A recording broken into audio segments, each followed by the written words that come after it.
شرور أنفسنا ومن سيئات أعمالنا من يهده الله فلا مضل له ومن يضلله فلا هادي له ونشهد أن لا إله إلا الله وحده لا شريك له ونشهد أن سيدنا ومولانا محمدا عبده ورسوله صلى الله تعالى عليه وعلى آله وصحبه وبارك وسلم تسليما كثيرا أعوذ بالله من الشيطان الرجيم بسم الله الرحمن الرحيم إن الذين قالوا ربنا الله ثم استقاموا تتنزل عليهم الملائكة ألا تخافوا ولا تحزنوا وأبشروا بالجنة التي كنتم توعدون نحن أولياؤكم في الحياة الدنيا وفي الآخرة ولكم فيها ما تشتهي أنفسكم ولكم فيها ما تدعون نزلا من غفور رحيم ومن أحسن قولا ممن دعا إلى الله وعمل صالحا وقال إنني من المسلمين صدق الله العظيم وصدق رسوله. میرے بزرگوں اور پیارے بھائیوں، اللہ تعالیٰ نے ہم کو ایک قیمتی چیز تو زندگی عطا فرمائی ہے کہ وہ ایسی نعمت ہے جو اللہ کے سوا کوئی دے ہی نہیں سکتا. هو الذی احیاکم، اللہ ہی ہے وہ پاک ذات جس نے تم کو زندگی بخشی. یہ اس کی رحمت ہے، قدرت ہے کہ اللہ تبارک و تعالیٰ نے حیات عطا فرمائی. یہ بڑی نعمت ہے، ورنہ ہمارا کوئی وجود نہیں تھا، ہمارا کوئی نام و نشان نہیں تھا. کوئی نام و نشان ہے، کوئی نہیں آتا. ایک دم مجہول کو نامعلوم تھا کہ اللہ انسان کو ہم کو وجود عطا فرمائی، حیات عطا فرمائی، اور حیات کے ساتھ حیات کے جتنے تقاضے ہو سکتے تھے وہ سبھی دے دیے. جن اسباب کی جس سامان کی ضرورت تھی بدن کو وہ بھی دے دیے، پھر بدن کی پرورش کے لیے وہ بھی دے دیے. وہ نعمتوں سے اللہ تعالیٰ نے ہم کو ڈھانپ دیا. بس بغا علیکم نعمت، کہ اللہ نے اپنی نعمتوں سے تمہیں ڈھانپ دیا. اوپر سے نیچے تک نعمتیں ہی نعمتیں. یہ اللہ تعالیٰ کا انعام ہے، اللہ تعالیٰ کا اکرام ہے، کیونکہ اللہ کی ذات جو ہے وہ کرم کرنے والی ہے. کریم ہے اللہ تعالیٰ. کریم اسے کہتے ہیں جو بغیر مانگے دے اور اپنی شان سے دے اور دیا کرے، دیتا ہی رہے اور اپنی شان سے دے. دوسرے کی حاجت کی وجہ سے نہ دے، اپنی شان سے دے. اس لیے اللہ تعالیٰ حاجتوں سے بھی زیادہ دیتے ہیں. تو سخی بھی دیتا ہے، لیکن وہ حاجت کو دیکھتا ہے. اتنی حاجت ہے کہ اس کو اتنا دے دو، اس کو اتنا دے دو. تو سخاوت بھی اچھی چیز ہے تاکہ لوگوں کی حاجت پوری ہو جائے. اور بخیلی کنجوسی بری چیز ہے کہ اس میں حق کی پائمالی ہوتی ہے. سخاوت اچھی چیز ہے. حضور صلی اللہ علیہ وسلم نے مدینے والوں کو سخاوت کی تلقین فرمائی تھی کہ تم لوگ سخی بنو. لیکن اللہ تعالیٰ کی ذات کہ وہ سخاوت سے اوپر ہے، کہ وہ اللہ تعالیٰ کا کرم ہے. اللہ کریم ہے کہ بغیر مانگے دے، اپنی شان سے دے اور دیتا ہی رہے. اس کے خزانے میں کوئی کمی نہیں ہے. وہ حاجت کی وجہ سے نہیں دیتا کہ حاجت ہے تو اس کو اتنا دے دو، کہ حاجت سے زیادہ دیتے. راحت کے اسباب بھی دیتے اور دیتے ہی رہتے، کیونکہ وہ کریم اپنی قدرت سے پالتے ہیں اور پھر اپنے کرم سے نعمتیں بھی دیتے ہیں. یہ بڑا انعام ہے اللہ تعالیٰ کا زندگی کے اندر. اس لیے ہم کو ہدایت ہے کہ اپنی زندگی کو قیمتی بنائیں. حدیث شریف میں ہے کہ اپنی حیات کو موت سے پہلے غنیمت سمجھو۔ رسول صلی اللہ علیہ وسلم نے ایک مرتبہ یہ فرمایا کہ دو نعمتیں ہیں تو وہ نعمتیں، لیکن باوجود ان دو نعمتیں ہونے کے لوگ جو ہے ان نعمتوں کے ہوتے ہوئے بھی کھوٹ کھاتے ہیں اور کھوٹ میں اترتے ہیں۔ نعمتان مغبون فیہما کثیر من الناس، دو نعمتیں ہیں لیکن اس میں کھوٹ کھانے والے بہت زیادہ ہیں، فائدہ اٹھانے والے تھوڑے ہیں۔ وہ دو نعمتیں کون سی ہیں؟ فرمایا ایک تو صحت یعنی تندرستی ہے، بدن کی تندرستی بہت بڑی نعمت، بہت بڑی نعمت۔ ہمارے اردو کے محاورے میں کہتے ہیں کہ ایک تندرستی ہزار نعمت۔ تندرستی ہے تو ہزار نعمتیں ہیں، تندرستی نہیں تو ہزار نعمتیں کچھ نہیں ہے۔ تو فرمایا دو نعمتیں بڑی ہیں، ایک صحت اور تندرستی، دوسری کہ آدمی کو فراغت حاصل ہے، فرصت حاصل ہے، سارے کام اس کے بنے بنائے ہیں، کوئی الجھن نہیں ہے، کوئی دشواری نہیں ہے، فرصت ہے، فارغ ہے۔ اس فرصت سے وہ دنیا بھی کما سکتا ہے، آخرت بھی کما سکتا ہے، دونوں جہان کی ترقی حاصل کر سکتا ہے۔ یہ تو ایسی نعمت ہے، تندرستی اور فراغ۔ لیکن فرمایا اس سے فائدہ اٹھانے والے بہت تھوڑے ہیں۔ تندرستی سے اور فرصت سے فائدہ نہیں اٹھاتا، تھوڑا فائدہ اٹھاتے ہیں کہ تندرستی ختم ہو کر بیماری آ جاتی ہے، فرصت ختم ہو گئی، کسی الجھن میں پھنس گیا۔ اس لیے یہ تعلیم دی گئی ہے کہ اپنی فرصت کو، اپنی صحت کو اپنی آخرت کے لیے کام میں لاؤ۔ اصل تو آخرت ہے، اصل تو آخرت ہے۔ اللہ تعالیٰ نے آخرت کو ہمیشہ کے ساتھ رکھا ہے کہ وہ ہمیشہ رہے گی، وہ بنانی ہے دنیا میں۔ اللہ تعالیٰ نے دنیا کی زندگی کو آخرت بنانے کے لیے دی۔ وابتغ فیما آتاک اللہ دار الآخرہ، تو اس کو اللہ تعالیٰ نے جو کچھ دیا ہے، جو صلاحیت دی ہے، جو طاقت دی ہے، اس سے تو اپنی آخرت بنا لے۔ یہ دعوت ہے۔ نعمتیں دینے کے بعد پھر یہ رہبری ہے کہ آدمی نعمت میں کیا کرے گا۔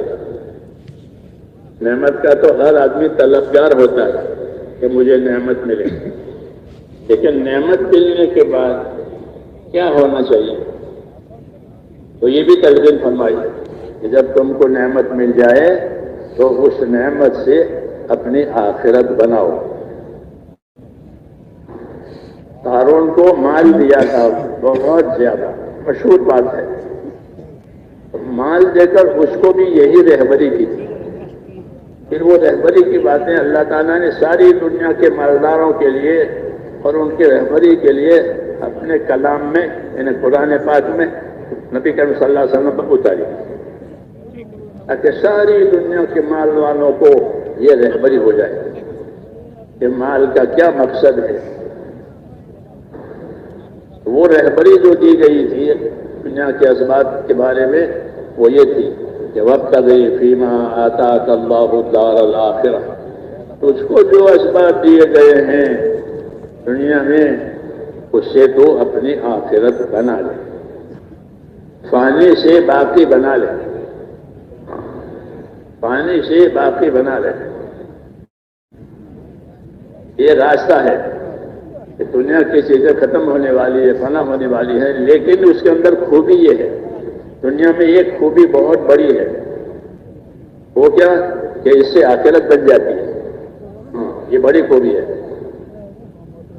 یہ بڑی خوبی ہے۔ انبیاء کرام اسی پر زور دیتے تھے کہ اپنی دنیا سے آخرت بناؤ، یہ دعوت ہوتی ہے ان کو۔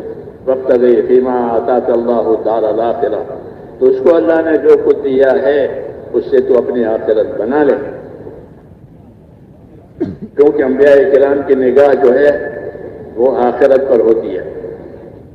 ہاں، ان کی توجہ اور ان کی دعوت اور ان کی تعلیم، ان کی تلقین سب انسانوں کو آخرت کی طرف مائل کرنے کے لیے ہے.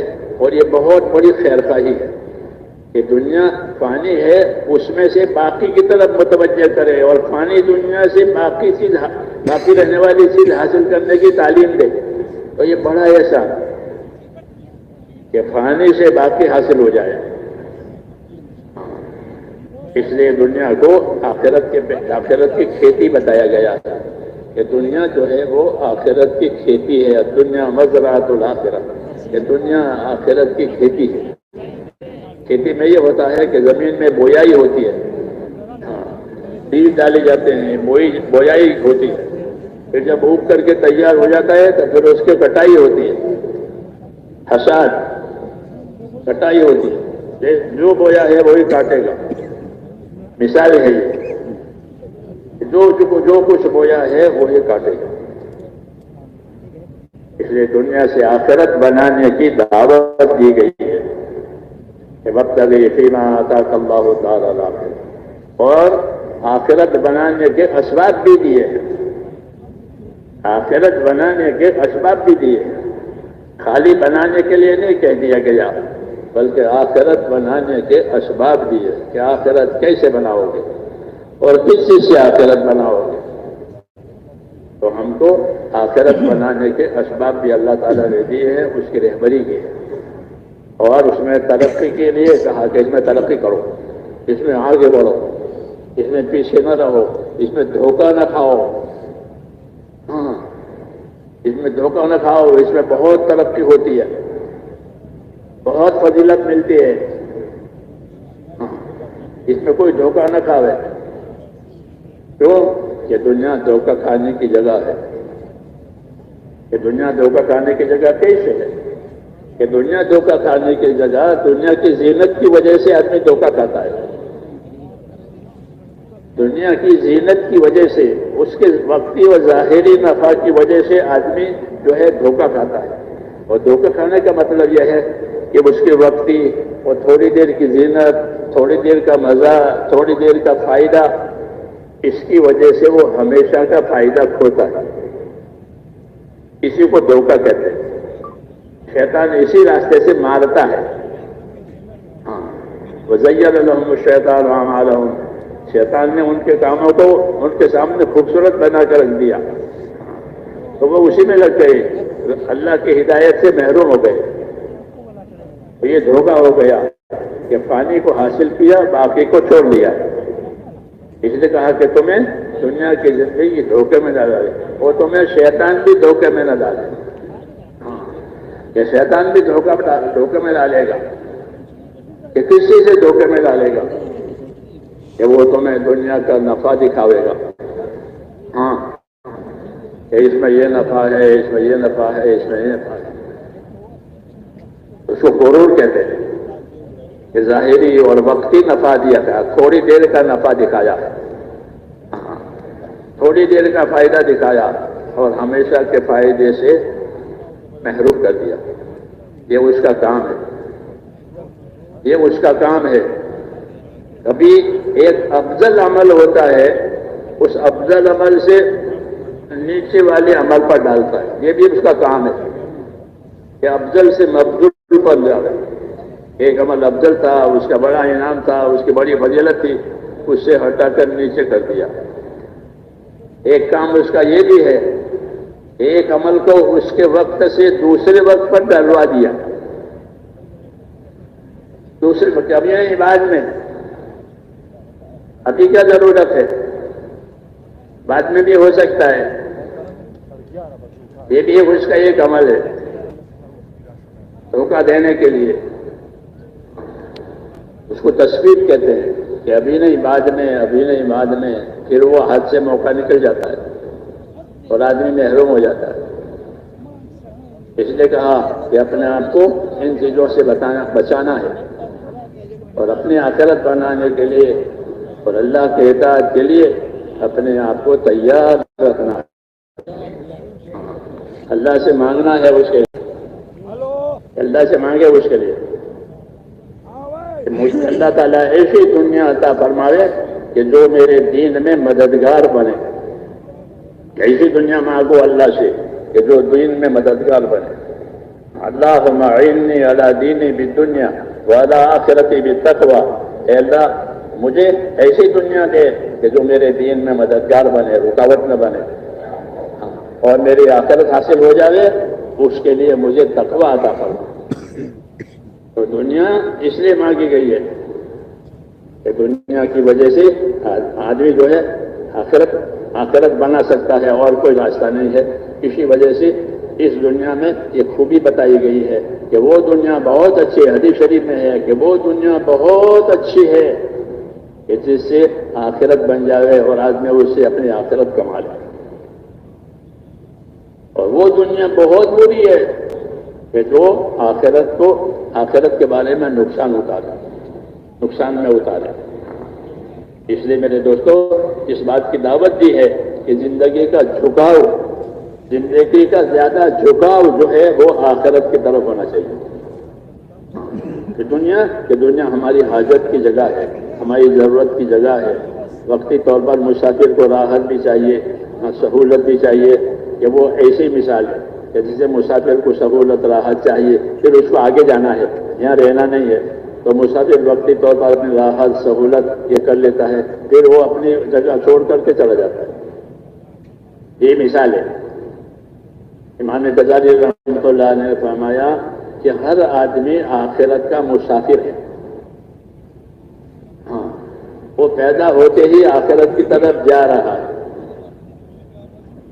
روز لقمان حکیم نے اپنے بیٹے سے فرمایا کہ بیٹا، جب سے تو پیدا ہوا ہے تب سے تیری رفتار اور تیرا چلنا آخرت کی طرف ہے. آج ایک دن کا ہو گیا بچہ، 2 دن کا ہو گیا، یعنی اب آخرت سے روز قریب ہوتا چلا جائے گا. تو ہر آدمی آخرت کا مسافر ہے، یہاں کا وہ مقیم نہیں ہے، وہ مسافر ہے. اور اس کی منزل آخرت ہے. یہ نبیوں کی دعوت ہے کہ دنیا کی زندگی میں اپنی آخرت کو سنبھال لینا ہے، اور انہوں نے اس کے اسباب دیے کہ اپنی دنیا سے اپنی آخرت بناؤ. اور دونوں میں مقابلہ ہے. حدیث شریف میں ہے کہ من احب دنیا ہو اضر بآخرتہ ومن اضر آخرتہ اضر بدنیا ہو. کہ جو اپنی دنیا سے محبت کرے گا وہ آخرت کا نقصان کرے گا، اور جو آخرت سے محبت کرے گا وہ دنیا کا نقصان دیکھے گا. یہ فرمایا ہے. تو آدمی ایک خاص حالت میں ہے کہ اس کے سامنے دنیا بھی ہے، اس کے سامنے آخرت بھی ہے. اگر دنیا کو جھکتا دیا تو آخرت کا نقصان ہوگا، آخرت کو جھکتا دیا تو دنیا کا نقصان ہوگا. یہ حدیث شریف کہہ رہی ہے من احب دنیا ہو اضر بآخرتہ ومن احب آخرتہ اضر بدنیا. تو نقصان تو ہونا ہی ہونا ہے. تو حضور صلی اللہ علیہ وسلم رہبر ہیں، آپ رہبر ہیں، تو ہمیں کیا کرنا چاہیے؟ تو رہبری بھی حدیث میں کہ من احب دنیا ہو اضر بآخرتہ ومن احب آخرتہ اضر بدنیا فآخروا ما يبقى على ما يفنى. یہ مشورہ دیا، یہ رائے دی جیسے جب نقصان ہونا ہی ہونا ہے، یا ادھر کا یا ادھر کا، تو فرمایا دھیان میں رکھو اس پہلو کو جو باقی رہنے والا ہے، اس پہلو کے مقابلے میں جس میں نقصان جو فنا ہونے والا ہے. تو دنیا کا اگر نقصان بھی ہو گیا تو نقصان بھی فنا ہوگا. جیسے دنیا کا نفع فنا ہوتا ہے ایسے دنیا کا نقصان بھی فنا ہو جاتا ہے. لیکن آخرت میں تو فنا ہے ہی نہیں، آخرت میں تو بقا ہی بقا ہے. جو نقصان ہوا وہ بھی باقی رہا، جو نفع ہوا وہ بھی باقی رہا. تو اس لیے یہ رہبری فرمائی کہ جب کسی نقصان تو ہونا ہی ہونا ہے تو جو جگہ باقی رہنے والی ہے اس کا دھیان رکھو کہ وہاں کوئی نقصان نہ ہو، کہ وہاں کا جو نقصان ہوگا وہ باقی رہے گا، پھر اس کا کوئی کور نہیں ہے، اس کا کوئی بدل نہیں ہے. دنیا کے نقصان کا بدل ہو جاتا ہے، اس کا کور ہو جاتا ہے، وہاں کے نقصان کا بدل نہیں ہوگا۔ جیسے کسی آدمی کی ایک نماز چلی گئی تو اب اس نماز کو کہاں سے لائے گا؟ وہ تو گئی، اب وہ تو کبھی نہیں ملے گی۔ اس لیے حدیثوں میں جیسے ایک نماز کو اڑایا جان بوجھ کے تو اس کا اتنا نقصان ہے جتنا جان مال سب ہلاک ہو جائے، آدمی اکیلا رہ جائے، اتنا بڑا نقصان ہے۔ وہ بھی سمجھنے کے لیے، ورنہ اس سے بھی بڑا نقصان ہے۔ اس لیے کہا کہ آخرت کے نقصان کے بارے میں چوکنے رہو۔ دنیا کے نقصان کا بدل ہو سکتا ہے، کور ہو سکتا ہے، ہوتا ہے بعض مرتبہ کسی کو کاروبار میں کھوٹ آتی ہے اور دوسری صورت میں بعد میں وہ نفع بھی آ جاتا ہے، وہ کھوٹ کا بدل بھی مل جاتا ہے۔ لیکن آخرت کے مسئلے میں ایسا نہیں ہوگا کہ آخرت میں اگر کھوٹ کھائی ہے پھر اس کا کوئی علاج نہیں۔ اس لیے فرمایا کہ آخرو ما یبقا علی ما یفنا، جب بات یوں ہی ہے تو جھکتا دو اپنے آخرت کو کہ آخرت کا نقصان نہ ہو، کہ دنیا کے نقصان کا بدل ہو سکتا ہے، کور ہو سکتا ہے، اس کے نقصان کا کوئی بدل نہیں ہے، وہ نقصان ہی رہے گا۔ اس لیے کہا کہ محبت آخرت سے بھی ہے، محبت دنیا سے بھی۔ تو پھر تمہیں جو ہے دنیا کے نقصان کے بارے میں زیادہ فکر مند نہیں ہونا، بلکہ آخرت کے نقصان کے بارے میں زیادہ فکر ہونا۔ یہ انبیاء کرام کی تعلیم ہے کہ وہ اپنے آپ کو اسی لیے اللہ تعالیٰ نے ان کو بھیجا ہے کہ وہ دنیا سے آخرت کی طرف متوجہ کرے اور دنیا سے آخرت بنانے کے اسباب بتائیں، اس کے طریقے بتائیں۔ تو انبیاء کرام نے دنیا سے آخرت بنانے کے لیے سب سے پہلا جو کام اور سب سے پہلی جو چیز لوگوں کو دی ہے وہ ایمان ہے۔ آخرت بننے کے لیے سب سے زیادہ ضروری کہ وہ ایمان ہے، کہ ایمان نہیں ہے تو پھر آخرت نہیں ہے، آخرت کی بربادی ہے۔ جیسے بدن میں جان نہیں ہے تو وہ بدن ہی رہے، وہ تو مٹی کا ڈھیر ہے، چاہے بادشاہ کا بدن ہو، چاہے بیٹا ہو، چاہے باپ ہو، لیکن جب اس میں سے جان نکل گئی تو وہ اس میں کچھ نہیں ہے، وہ ڈھیر ہے۔ ایسے ہی ہے کہ اصل دنیا کی زندگی میں ایمان ہے، کہ اگر ایمان ہے کہ پھر سب کچھ ہے۔ آخرت بننے کا بڑا سامان کہ وہ ایمان ہے۔ اللہ تعالیٰ نے نبیوں کو ایمان کے لیے بھیجا کہ دنیا میں لوگوں کو ایمان سکھاؤ، اللہ سے تعلق پیدا کراؤ، لا الہ الا اللہ۔ ہر نبی نے یہ آواز لگائی، لا الہ الا اللہ، ایک اللہ ہے، اس کے سوا کوئی عبادت کے لائق نہیں ہے، وہی کارساز ہے، نفع نقصان کا وہی مالک ہے، حیات موت کا وہی مالک ہے، حالات بھی اس کے قبضے میں ہیں، نتائج بھی اس کے قبضے میں ہیں، سب اس کے قبضے میں ہیں۔ الا لہ الخلق والامر، الا لہ الخلق والامر، یاد رکھو مخلوق بھی اللہ کی ہے اور فیصلہ بھی اللہ کا ہے۔ ساری دنیا، زمین، آسمان، سب یہ اللہ کی مخلوق ہے، یعنی اللہ کی پیدا کی ہوئی ہے، اور فیصلہ بھی اللہ کا ہے۔ جیسے حاکم فیصلہ کرتا ہے، انعام کا بھی فیصلہ کرتا ہے، سزا کا بھی فیصلہ کرتا ہے، تو کہا کہ مخلوق بھی اللہ کی ہے اور فیصلہ بھی اللہ کا ہے۔ اس لیے اللہ ہی فیصلہ کرنے والا ہے، کبھی نفع کا فیصلہ کرے گا، کبھی سزا کا فیصلہ کرے گا۔ ہاں، فیصلے اللہ کی طرف سے آئیں گے، دیکھا، اور کوئی دوسرا اللہ نہیں ہے، کوئی دوسرا تصرف کرنے والا نہیں ہے، کسی کے ہاتھ میں کوئی اختیار نہیں ہے، اللہ کے ہاتھ میں اختیار ہے۔ اس لیے یہ تعارف کرا، الا لہ الخلق والامر، یاد رکھو مخلوق اللہ کی، فیصلہ اللہ کا، اللہ کا فیصلہ اس کے مخلوق پر چلے گا، کوئی دوسرا فیصلہ کرنے والا نہیں ہے۔ سارے فیصلے اولاً اللہ کی طرف سے ہوتے ہیں۔ اللہم انت الاول فلیس قبلک شیء، اے اللہ تو اول ہے، تو اس سے پہلے کوئی نہیں، اور وانت الاخر لیس بعدک شیء، اور تو ہی آخر ہے، تیرے بعد کوئی نہیں۔ اللہ اول بھی ہے، اللہ آخر بھی ہے، ساری چیزوں کا اختیارات صرف اللہ پاک کی ذات میں ہے۔ یہ تعارف کرایا اللہ تعالیٰ نبیوں نے، اس لیے بتایا کہ اپنا تعلق اللہ تعالیٰ سے صحیح کرو۔ سارے تعلقات کے صحیح ہونے کی ایک ہی بنیاد ہے، آپس کے تعلقات ہوں، چھوٹے تعلقات، بڑے تعلقات، کہ سارے تعلقات میں خیر آنے کا ایک ہی راستہ ہے، وہ کیا ہے کہ اللہ سے تعلق صحیح ہو جائے۔ اللہ راضی ہے کہ سارے تعلقات میں خیر آئے گی، اللہ ناراض ہے کہ سارے تعلقات خیر سے محروم ہو جائیں گے۔ چاہے حاکم کو حکومت سے تعلق ہے، مالدار کو مال سے تعلق ہے، تعلقات ہوتے ہیں، چیزوں سے بھی، ہاں ہستیوں سے بھی تعلق ہوتے ہیں آپس کے، کہ ان سب تعلقات کی خیر کا ایک ہی ذریعہ ہے کہ اللہ سے تعلق صحیح ہو جائے۔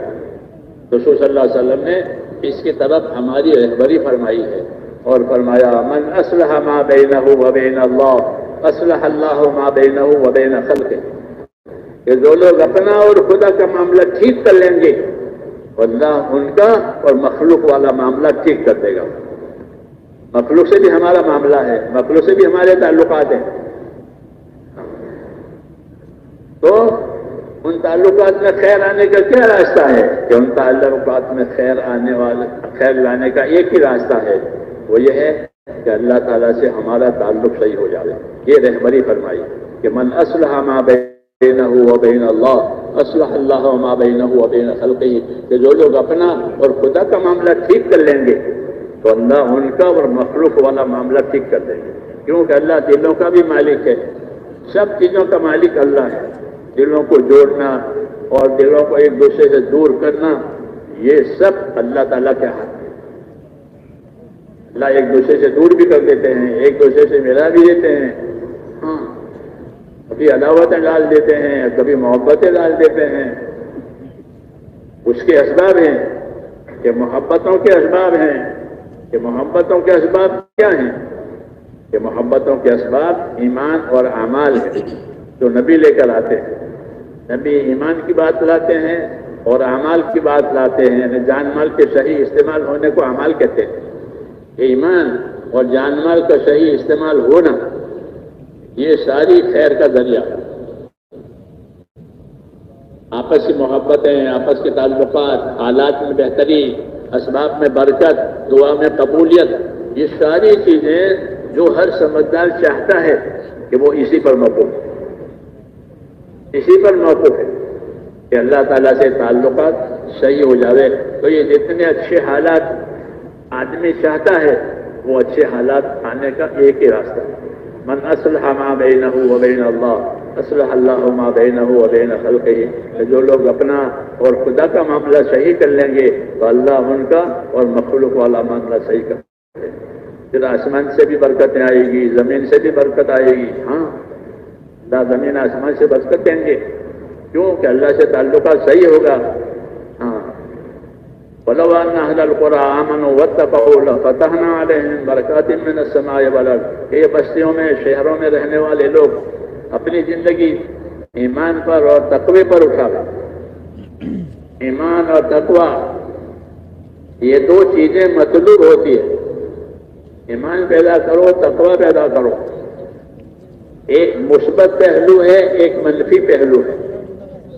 مثبت پہلو ایمان ہے، منفی پہلو تقوی ہے۔ جیسے بجلی کے دو وائر ہوتے ہیں، ایک مثبت ایک منفی، دو الگ الگ ہے، ایک کا اثر الگ ہے، دوسرے کا اثر الگ ہے، بجلی کے وائروں کا۔ ایسے ہی ایمان اور تقوی کا اثر ہے۔ تو فرماتے ہیں کہ شہروں میں رہنے والے، بستیوں میں رہنے والے لوگ اپنی زندگی ایمان تقوی پر اٹھاویں کہ ایمان ان کو اطاعت پر لے جائے گا، کیونکہ ایمان کا تقاضا اطاعت ہوتا ہے۔ جب ایمان لایا اللہ پر، اس کے رسول پر، اس کی کتابوں پر، تو اس کا کیا تقاضا ہے؟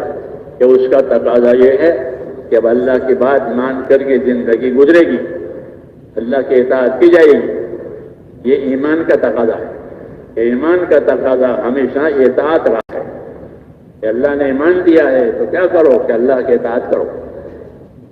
دوسرا تقوی،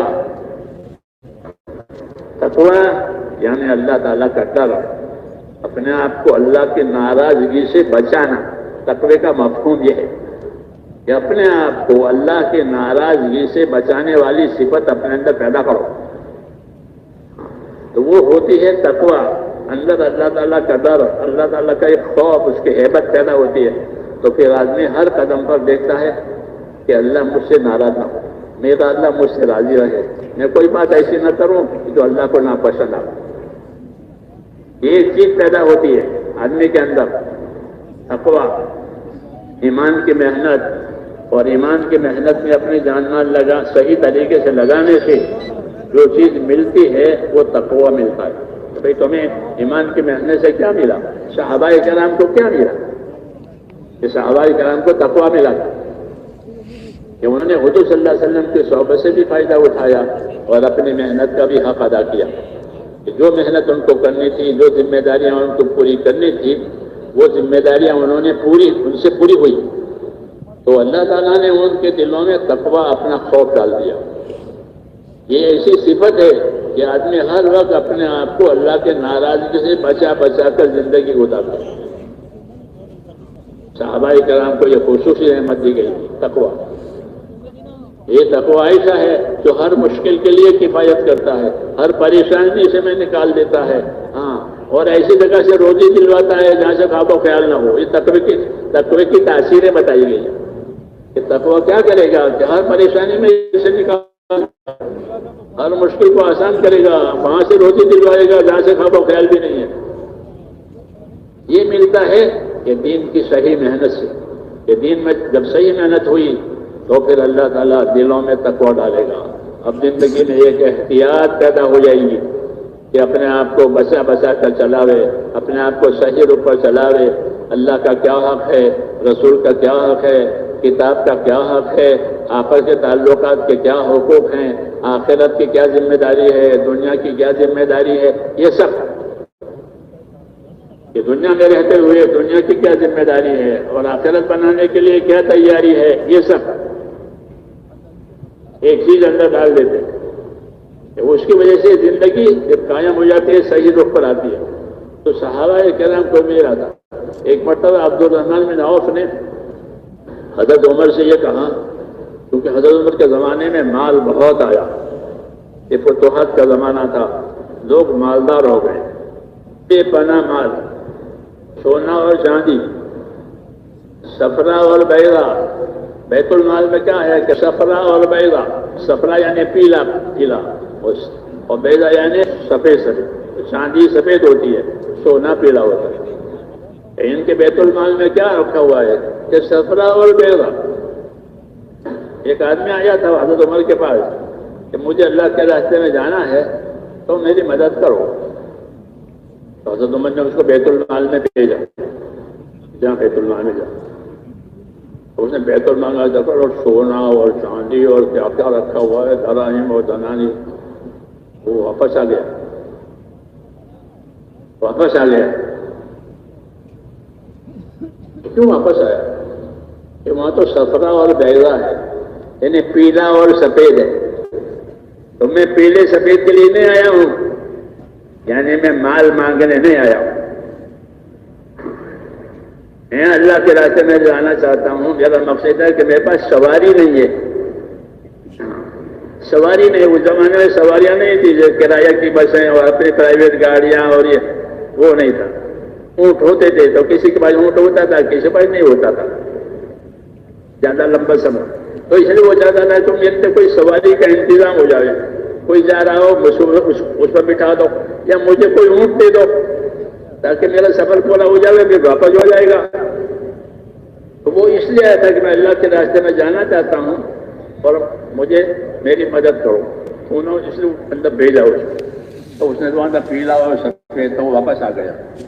مجھے پیلے سفید کی ضرورت نہیں ہے، یہ صحابہ کی صفت تھی، ان کے اندر اللہ تعالیٰ نے یہ صفت رکھی تھی کہ مال سے ان کو محبت نہیں تھی۔ ابرہم قلوبا، ان کی صفت ہے کہ صحابہ کرام کے دل بہت پاک تھے، تو کسی سے پاک تھے کہ دنیا کی محبت سے پاک تھے، دنیا کی محبت سے پاک تھے، اللہ کا تعلق بہت قوی تھا، آخرت کی فکر بہت قوی تھی، اس لیے دنیا کی محبت سے دل پاک تھے۔ اس لیے اس نے اسے نظر دی کہ میں تو اس لیے نہیں آیا، تو یہاں صفرا اور بیضا کہ پیلا اور سفید یعنی سونا چاہیے، میں اس کے لیے نہیں آیا، مجھے تو سواری کی ضرورت ہے، سواری کی ضرورت ہے۔ حضرت عمر رضی اللہ تعالیٰ عنہ کو اس کے اخلاص کی بڑی قدر ہوئی کہ یہ آدمی مخلص ہے، کہ سونا اور چاندی میں لات ماری کہ مجھے یہ نہیں چاہیے، میں اس کے لیے نہ جاؤں، چونکہ میرے پاس سواری نہیں ہے تو میری سواری کا انتظام کر دو۔ تو حضرت عمر رضی اللہ تعالیٰ عنہ کو سواری کا انتظام کیا، کیونکہ مخلص ہے، مخلص، ہاں اللہ تعالیٰ کو اخلاص پسند ہے کہ وہ مخلص ہے اور یکسو ہے، اپنے کام کی طرف یکسو ہے، دوسری طرف کوئی توجہ ہی نہیں ہے کہ مجھے تو اللہ کے راستے میں جانا ہے بس۔ تو اس کے لیے سواری کا بندوبست کیا، اس سوار کیا اس کو اور روانہ کیا۔ جب وہ سوار ہوا اور روانہ ہونے لگا تو وہ سفر کی دعائیں مانگنے لگا، مسنون دعائیں، مسنون دعائیں، سفر کے وقت میں، واپسی کے وقت میں، یہ مسنون دعائیں یہ اللہ تعالیٰ سے مدد لینے کے اسباب ہیں۔ تو وہ دعائیں مانگنے لگا اللہ کے راستے میں جانے کی، اور حضرت عمر اس کے پیچھے پیچھے جا رہے تھے اور وہ چاہتے تھے کہ یہ اپنی دعا میں مجھے بھی یاد کر لے، کیونکہ یہ مخلص آدمی ہے۔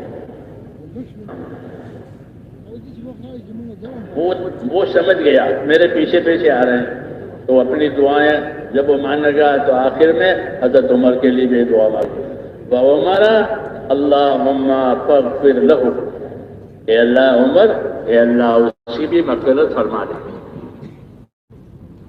تو میں نے یہ بات تقوی پر کہی تھی کہ تقوی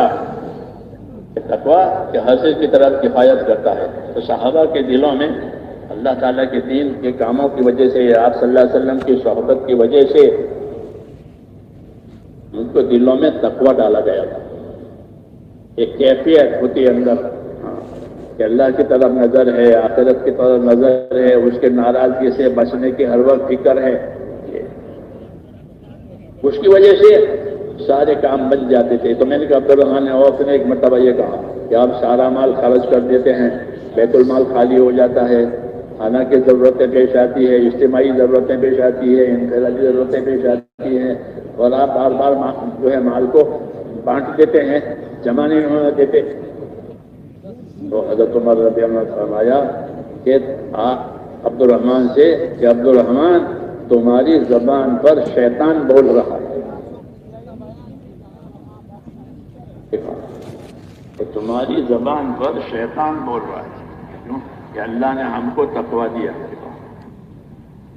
اور تقوی کی وجہ سے کہ ساری مشکلات آسان ہوتی ہے، اور اللہ وہاں سے ہم کو روزی دے گا، ضرورت پوری کرے گا جہاں سے ہمارا خواب و خیال ہے۔ تو یہ ایک ثمرہ ہے، ایک نتیجہ ہے میرے دوستوں، صحابہ کرام کی محنت اور ان کی زندگی کا جو نقشہ ہے کہ اس نقشے پر زندگی آ جاتی ہے تو ان کو تقوی دیا گیا۔ وہی نعمت بعد والوں کو بھی ملے گی اگر وہ بھی اس طریقے پر محنت کریں گے اور اپنے جان مال لگائیں گے اور اس کو سیکھ کر سمجھ کر کریں گے تو ان کو بھی یہ سیکھ دی جاتی ہے۔ زندگیوں میں تقوی آتا ہے، احتیاط آتی ہے، مزاجوں میں حدود حقوق کی رعایت کے ساتھ زندگی گزرتی ہے۔ یہ فائدہ ہے دعوت کی محنت کا، یہی محنت صحیح ہوتی ہے کہ اندر تقوی پیدا ہوتا ہے، اللہ کا ڈر پیدا ہوتا ہے، آخرت کا دھیان پیدا ہوتا ہے، پھر کسی کام میں کوتاہی نہیں ہوگی، اگر کوتاہی ہو گئی تو معافی مانگے گا۔ اس لیے کہتے ہیں کہ یہ صفت اللہ تعالیٰ سے مانگا کرو۔ یہ کہتے ہیں اللہم انی اسألک الہدی والتقی، اے اللہ میں آپ سے ہدایت بھی مانگتا ہوں، تقوی بھی مانگتا ہوں۔ ہدایت رہبری کے لیے، آگے بڑھنے کے لیے، تقوی کہ بچنے کے لیے کہ کوئی ایسی چیز نہ پیش آوے جو مجھ کو ہدایت کے راستے میں رکاوٹ ڈالے، اندر کا لالچ یا اندر کی اغراض یا دوسری بات آئے کہ وہ نہ پیدا ہو۔ اس لیے کہ اللہم انی اسألک الہدی والتقی، مجھے ہدایت بھی دے اللہ اور اندر کا تقوی بھی دے، اندر کا ڈر بھی دے، تاکہ میں اپنی ذمہ داریوں میں آگے بڑھوں۔ آگے بڑھنے کے یہ اسباب ہے، ہدایت جو آگے بڑھنے کے لیے ہے اور تقوی جو وہ اندر وہ بچنے کے لیے۔ اس لیے اس عمل کو صحابہ کا عمل قرار دیا گیا ہے، اور اس کے نتائج جیسے صحابہ کو ملے تھے ان کے درجے کے اعتبار سے اللہ نے ان کو دیا تھا، بعد والے بھی اگر اس کام کو صحیح طریقے سے کریں گے اور اللہ سے مانگیں گے تو اللہ تعالیٰ انہیں ہدایت بھی دے گا اور انہیں تقویٰ بھی دے گا، تو اس کی زندگی میں کرنے کا کام ہو جائیں گے اور بچنے کام سے بچنا ہو جائے گا۔ کہ ہدایت کی وجہ سے کرنے کے کام ہوں گے اور تقوی کی وجہ سے بچنے کی صلاحیت پیدا ہو جائے گی کہ بچنے کے کاموں سے بچیں گے، اللہ کے حقوق ادا ہو جائیں گے، آپس کے حقوق ادا ہو جائیں گے، ہاں، اور جو ذمہ داریاں ہیں اس میں کوتاہی نہیں ہوگی۔ یہ اندر تقوی، اگر کوتاہی ہو گئی تو معافی مانگے گا اللہ سے کہ یا اللہ میں معافی مانگتا ہوں۔ کوتاہی ہو جاتی ہے آدمی سے، کچھ کوئی کام اس کو آگے کرنا تھا وہ پیچھے ہو گیا، یا پیچھے کرنا تھا اس کو آگے کر لیا، تو یہ کوتاہی ہوتی ہے، آدمی ہے ہو جاتا ہے۔ اس لیے اس سے دعا بھی سکھائی، کیا آگے پیچھے ہو جاتی ہے تو اللہ سے دعا مانگا کرو، اللہم اغفر لی ما قدمت وما اخرت وما اسررت وما اعلنت وما اسرفت۔ اے اللہ اگر میں نے کوئی چیز آگے کر دی جو آگے نہیں کرنے کی تھی، میں نے کوئی چیز پیچھے کر دی جو پیچھے نہیں کرنے کی تھی، تو یا اللہ میری اس قسم کی حرکت ہو گئی، مجھے معافی دے دے، مجھے معاف فرما۔ یہ سلیقہ سکھایا تاکہ کام صحیح رخ پر بنے، یہ سلیقہ سکھایا ہے۔ حضور صلی اللہ علیہ وسلم نے ادب بھی سکھائے ہیں، اعمال بھی سکھائے ہیں، اخلاق بھی سکھائے ہیں، اعتدال بھی سکھایا ہے، آداب سکھائے، آداب سکھائے کہ آداب جو ہے وہ زندگی کی زینت ہے، اور اعمال سکھائے کہ وہ زندگی کی ذمہ داری ہے، عمل کے لیے دنیا ہے، اخلاق سکھائے کہ اخلاق کی وجہ سے بندوں کے درمیان میں آدمی اچھا رہے گا، کیونکہ اخلاق کا مطلب یہ ہے کہ اللہ تعالیٰ بھی راضی رہے، اس کے بندے بھی راضی رہے، ان کا بھی حق ہو جاوے، اللہ کی بھی حق ہو جاوے، اور اپنی طرف سے لوگوں کو خیر پہنچے۔ تو نبی صلی اللہ علیہ وسلم نے یہ ساری اصلاح کرائی تاکہ دنیا کی زندگی یہی مقصد ہوتا ہے۔ اس لیے ہماری محنت میں بھی یہی چیزیں ہیں۔ سب سے پہلے اللہ کے تعلق کی بات ہے، ایمان، لا الہ الا اللہ پہلا نمبر ہے،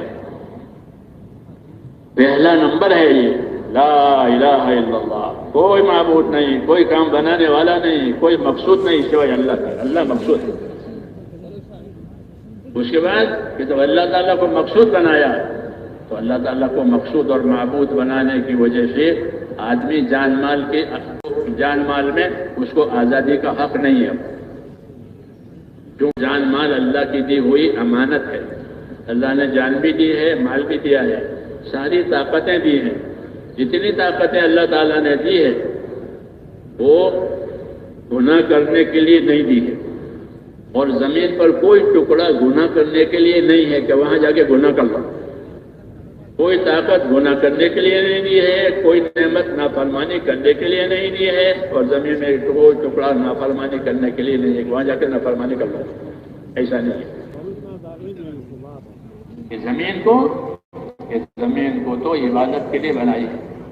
ایمان والوں کا یا ایھا الذین آمنوا ان ارضی واسعۃ فایایا فاعبدون، اے ایمان والوں میری زمین بہت کشادہ ہے، بہت پھیلی ہوئی ہے، اس پر میری عبادت ہوگی، تو یہ عبادت کے لیے جگہ دی ہے، وہ زندگی کا زمانہ وہ عبادت کے لیے دیا ہے، تو گیا زمان اور مکان دونوں عبادت کے لیے ہے۔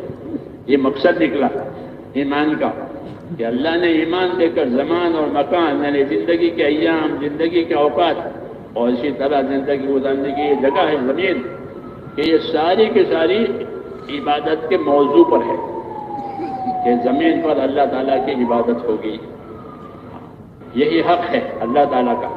حضور صلی اللہ علیہ وسلم نے حضرت معاذ بن جبل سے فرمایا تھا، معاذ آپ کو معلوم ہے اللہ تعالیٰ کا کیا حق ہے؟ کہ نا مجھے نہیں معلوم ہے، کہ اللہ تعالیٰ کا یہ حق ہے کہ اسی کی عبادت کی جائے گی، اس کے ساتھ کسی کو شریک نہیں کیا جائے گا۔ ایمان دے کر کے مقصد کی طرف رہبری کی ہے کہ ہم نے ایمان دیا ہے تاکہ زندگی اطاعت والی بنے، زندگی عبادت والی بنے، اور اطاعت کو کامل بناؤ۔ تو کامل بنانا کا یہ مقصد ہے کہ ہر حال میں اللہ کی اطاعت کی جائے، ہر حال میں۔ مسلمان اس کی زندگی کی خوبی یہ ہے کہ وہ حال کے تابع نہیں ہوتا، وہ حکم کے تابع ہوتا ہے، حال کے تابع نہیں، حکم کے تابع۔ جیسے فوجی ہوتا ہے، فوجی جو ہوتا ہے وہ حکم کے تابع ہوتا ہے، بس جب آرڈر آئے گا وہ کام کیا جائے گا، بس وہ نہ مال کو نہ گھر کو دیکھے گا نہ کچھ، جو آرڈر اوپر سے آوے وہی کرے گا۔ کیوں کہ فوج ہے اس کے لیے۔ مسلمان کی زندگی کہ مسلمان کی زندگی ایسی ہے فوجی کی زندگی، اللہ کے ہر وقت اللہ کے حکم کے لیے تیار، جیسے فوجی ہر وقت تیار رہتا ہے، جو اوپر سے آرڈر آوے وہی کریں گے، ایسے مومن کی زندگی اپنے ایمان کی وجہ سے ہر وقت اللہ کے حکم کے لیے تیار ہے کہ جس وقت اللہ کا جو حکم آئے گا میں اس کے لیے تیار ہوں۔ یہ صحیح زندگی ہے۔ صحابہ کرام کی یہی زندگی تھی۔ صحابہ کرام یہ فرماتے تھے کہ ہم نے حضور صلی اللہ علیہ وسلم کے ہاتھ میں ہاتھ دے کر یہ قول قرار کیا ہے کہ ہم آپ کی بات سنیں گے اور آپ کی بات مانیں گے۔ کب مانیں گے کہ ہر وقت، ہر حال میں۔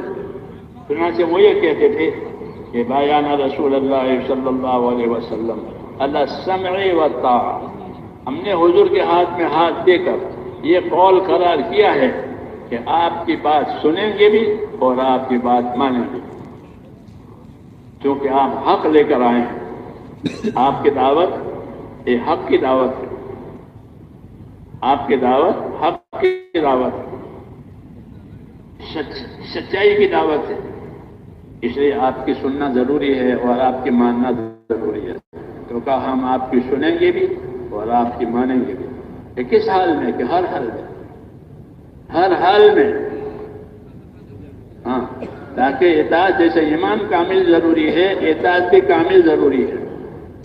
ایمان کامل، ایمان کامل پر اللہ کے سارے وعدے ہیں، اور جس طرح ایمان کامل ہونا ضروری ہے ایسے ہی ایمان کے تقاضا اطاعت ہوتا ہے، اطاعت بھی کامل ہونا ضروری ہے۔ صحابہ کرام کی زندگی چونکہ بعد میں آنے والوں کے لیے نمونہ بننے والی تھی، اس لیے ان سے ایسا کرایا گیا۔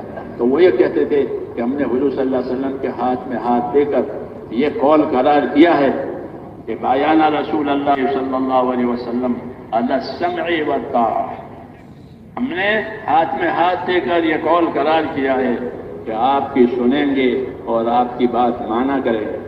اس حال میں کیا حال ہے؟ بالعسر والیسر والمنشط والمکرہ وعلی اثرۃ علیہ، کہ ہم مانیں گے بات، اللہ غریب بنائے گا تو غریبی میں مانیں گے، اللہ مالدار بنائے گا تو مالداری میں مانیں گے۔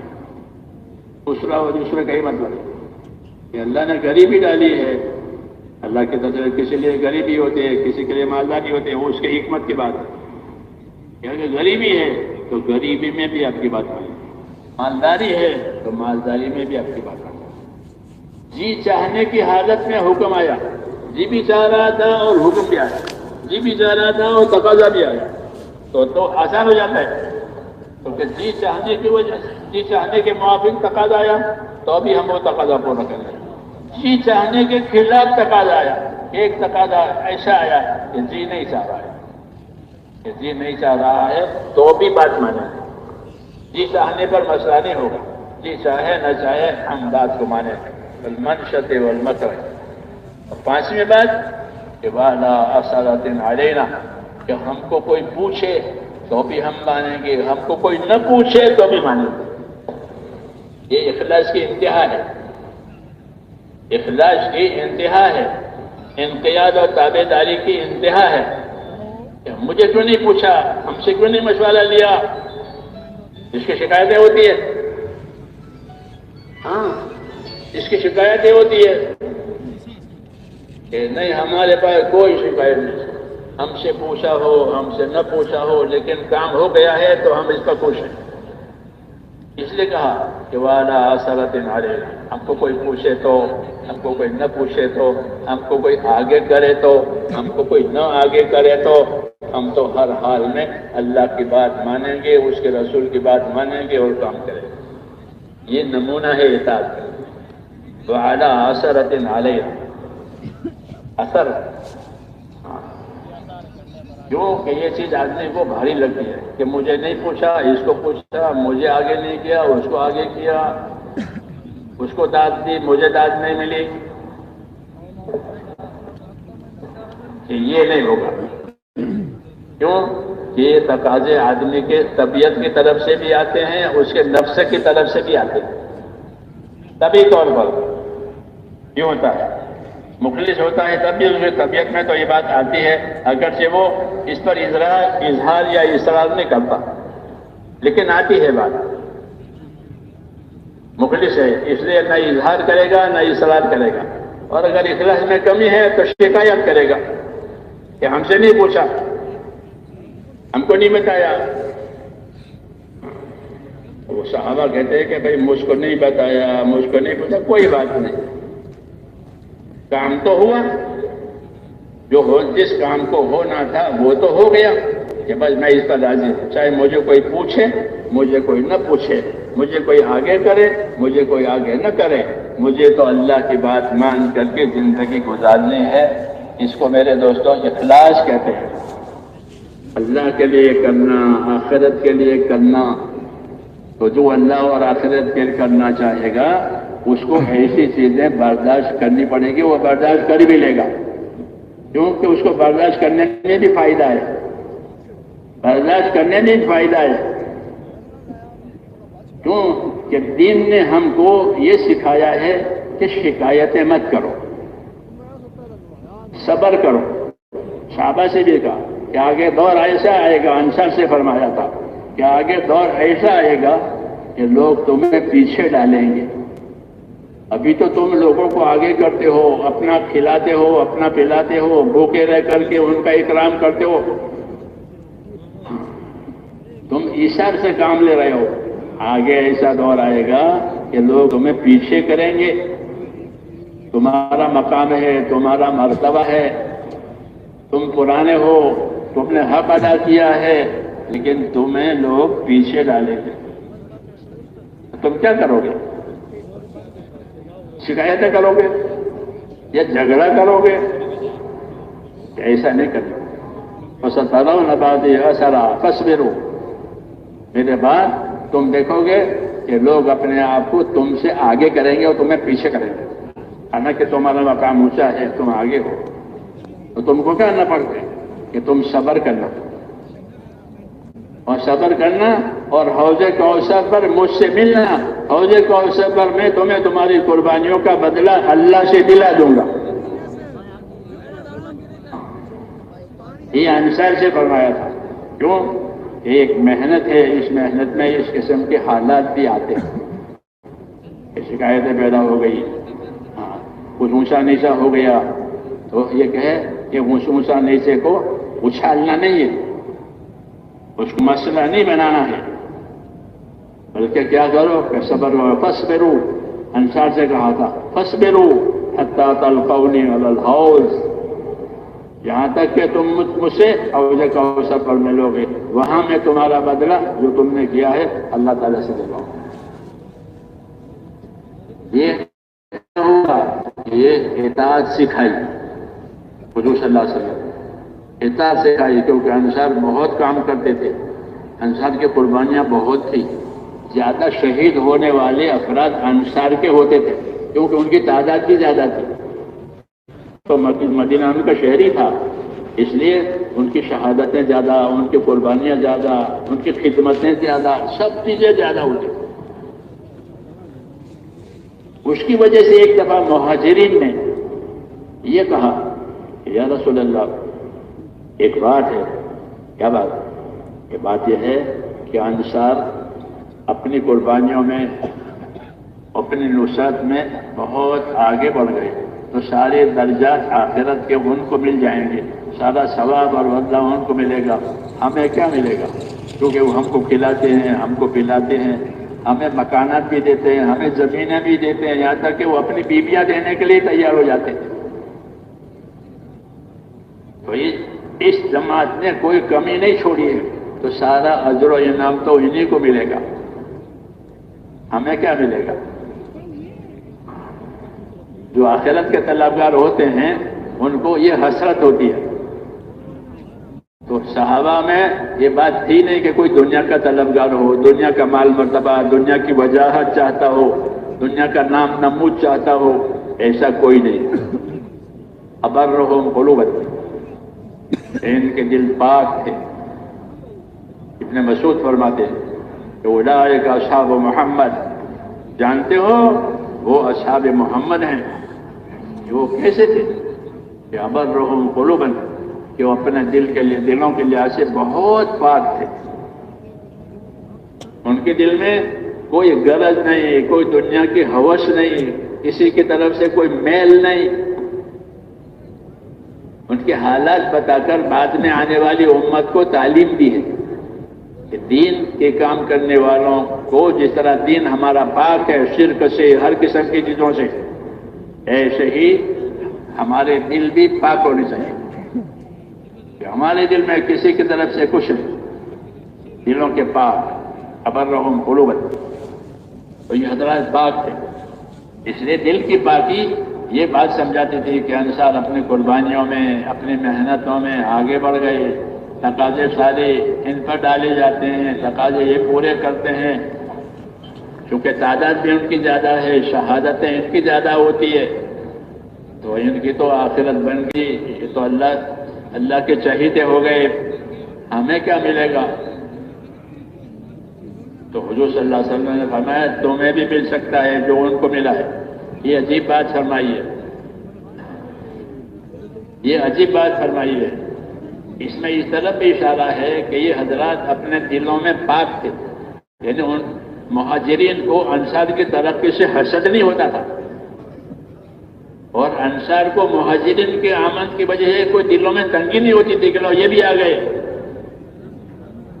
دلوں کے یہ پاک تھے، اس لیے ایک دوسرے کی ترقی دیکھ کر کے تمنا ہوتی تھی کہ ہم بھی آخرت کے کاموں میں ایسے آگے بڑھیں، کیونکہ حکم ہے کہ آخرت کے کاموں میں ایک دوسرے سے آگے بڑھو، سبقت کرو، ایک دوسرے سے آگے بڑھو. جنت بہت بڑی ہے، جنت میں کوئی تنگی نہیں ہے. اللہ نے کہا کہ جنت بہت بڑی ہے، سبقت کرو جنت کی طرف. کہ جنت کی چوڑائی 7 آسمان اور زمینوں کے برابر ہے، اور وہ متقی لوگوں کے لیے تیار ہو گئی ہے. یہ کہا اس لیے آگے بڑھو. تو یہ حضرت آگے بڑھنے کی بات سوچتے تھے. تو انصار بہت آگے بڑھ گئے. پھر ہم پیچھے رہ جائیں گے، ہمارے پاس اتنی طاقت بھی نہیں. ہم مہاجرین تھوڑے تھے، اور وہ تو غریب ہو گئے تھے ہجرت کی وجہ سے. مہاجرین اپنی ہجرت کی وجہ سے غریب ہو گئے، اور مہاجرین نے اپنی ہجرت کو انتہا پر پہنچایا تھا، جس طرح انصار نے نصرت کو انتہا پر پہنچایا تھا. مہاجرین کی ہجرت کی انتہا یہ ہوئی کہ وہ غریب ہو گئے، سارا مال، ساری چیزیں ان کے ہاتھ سے نکل گئی، اور وہ ہجرت کر کے آ گئے. تو پھر وہاں رہنے والوں نے، مکہ کے سرداروں نے، وہ ان کی چیزوں پر قبضہ کر لیا. ابو سفیان جب تک اسلام نہیں لائے تھے، جب کوئی مہاجرین چلا جاتا تھا تو اسے گھر پر قبضہ کر کے گھر کو بیچ دیتے تھے، گھر کو بیچ دیتے تھے. یہ وہ تو چلا گیا، اب گھر پر قبضہ کیا، اس کو بیچ دیا. اب اگر واپس بھی آوے تو اس کے لیے کچھ نہیں ہے. اس لیے اللہ نے کہا یہ لوگ غریب ہو گئے، فقراء مہاجرین. تو مہاجرین کی ہجرت کی انتہا فقر تک چلی گئی، اور انصار کی نصرت کی انتہا ایثار تک چلی گئی، کہ انہوں نے اپنی ضرورتوں کو نہیں دیکھا اور دوسروں کی ضرورتیں پوری کی. اپنے لیے تکلیف اٹھائی، دوسروں کو راحت دے دی. یہ اس راستے میں آگے نکل گئے، یہ اس راستے میں آگے نکل گئے. اس لیے حضور صلی اللہ علیہ وسلم کے دائیں بائیں یہ جماعتیں تھیں مہاجرین انصار کی، وہ ایک دوسرے سے آگے بڑھتے تھے. تو انصار اپنی نصرت میں آگے بڑھ گئے. تو مہاجرین نے کہا کہ یہ تو آگے بڑھ گئے، ان کے لیے جنت کے درجات ہوں گے، یہ خدا رسول سے قریب ہوں گے، ہمارا کیا؟ ہم تو خالی ہاتھ آئے ہیں، سب کچھ انہوں نے دیا ہے، تو اجر و انعام بھی ان کو ملے گا، ہمیں کیا ملے گا؟ یہ بھی چیز ہے. اخلاص والا دیکھتا ہے کہ مجھے بھی ملے اللہ کی طرف سے آخرت اور انعام اور اکرام. یہ اخلاص والے کی دلیل ہے. یہ حضرات اخلاص والے تھے، آخرت والے تھے، اس لیے انہوں نے یہ ایک بات رکھی. تو حضور صلی اللہ علیہ وسلم نے فرمایا کہ جو کچھ انصار کو ملتا ہے وہ تمہیں مل سکتا ہے. تو اس کا کیا طریقہ؟ اس کا طریقہ فرمایا یہ ہے کہ تم انصار کی قدر کرو، انصار کی قدر کرو. کہ انہوں نے اشارہ کیا اور کرتے چلے گئے، ہم کو بھی راحت دیتے چلے گئے، نبی کو بھی راحت دیتے چلے، نصرت کرتے چلے گئے کہ انصار کے کاموں کو دیکھو، ان کی تعریف کرو، ان کی قدر کرو اور ان کے لیے دعا مانگو، ان کی ترقی کے لیے، ان کی قبولیت کے لیے دعا مانگو۔ جب ان کو قدر کی نگاہوں سے دیکھو گے، ان کے لیے دعا مانگو گے، تو تمہیں بھی اللہ وہی اجر و انعام دے گا ان کے قدردانی کی وجہ سے جو ان کو دیا ہے۔ یہ سبق بعد والوں کو دیا کہ بعد میں بھی ایسا ہوگا کہ کچھ لوگ آگے بڑھیں گے، کچھ لوگ آگے بڑھیں گے، کچھ لوگوں کو تقاضا دیا جائے گا، کچھ لوگوں کو مرتبہ دیا جائے گا، کچھ لوگوں کو مقام دیا جائے گا، تو جن کو نہیں ملا وہ کیا کریں؟ اگر دل صاف نہیں ہوتے اور نفسانیت کا غلبہ ہوتا ہے تو حسد پیدا ہوتا ہے، ان کو لیا ہم کو نہیں دیا، حسد یہ پیدا ہوتا ہے، یہ پیدا ہوتا ہے۔ پھر اعتراض ہوتے ہیں، اعتراض ہوتے ہیں۔ حسد کا خاصہ یہی ہے کہ اعتراضات ہوتے ہیں، یہ ان کے اندر یہ بات نہیں پیدا ہوئی، ان کے اندر تو آخرت کی وجہ سے تمنا پیدا ہوئی تھی کہ آخرت کے ان کو بڑے درجات ملیں گے، ہمیں نہیں ملیں گے، کیونکہ ہمارے پاس اس کام کی مجال ہی نہیں ہے، ان کے پاس مجال ہے۔ تو اس لیے حضور صلی اللہ علیہ وسلم نے ان کو بھی طریقہ بتایا کہ جو خیر اور جو طریقے اور جو انعام اللہ تعالیٰ انصار کو دیں گے وہ تمہیں بھی دیں گے، اس طرح سے کہ اس کی قدر کرو۔ یہ اصولی بات بتائی کہ کام کرنے والوں میں الگ الگ حیثیت کے لوگ ہوتے ہیں۔ بعض لوگ اپنے کام میں، اپنی قربانیوں میں، اپنی محنت میں، اپنی یکسوئی میں آگے ہوتے ہیں، آگے ہوتے ہیں ہر وقت، اور بعض اس کے درجے کے نہیں ہوتے۔ تو دنیا میں تو حسد ہوتا ہے، ان کا کاروبار چلتا ہے میرا نہیں چلتا، تو حسد پیدا ہوا ہے۔ یہاں حسد کی جگہ نہیں ہے، دلوں کو صاف رکھنا ہے۔ اس لیے محنت کراتے ہیں، مجاہدہ کراتے ہیں، عبادتیں کثرت سے کراتے ہیں، ذکر کثرت سے کراتے ہیں کہ عبادت کی کثرت، ذکر کی کثرت، توبہ اس سے تاکہ نفس میں صفائی آوے، نفس میں صفائی آوے، بجائے حسد کے ہمدردی آوے۔ اسلام میں ہمدردی کا حکم ہے، حسد حرام ہے۔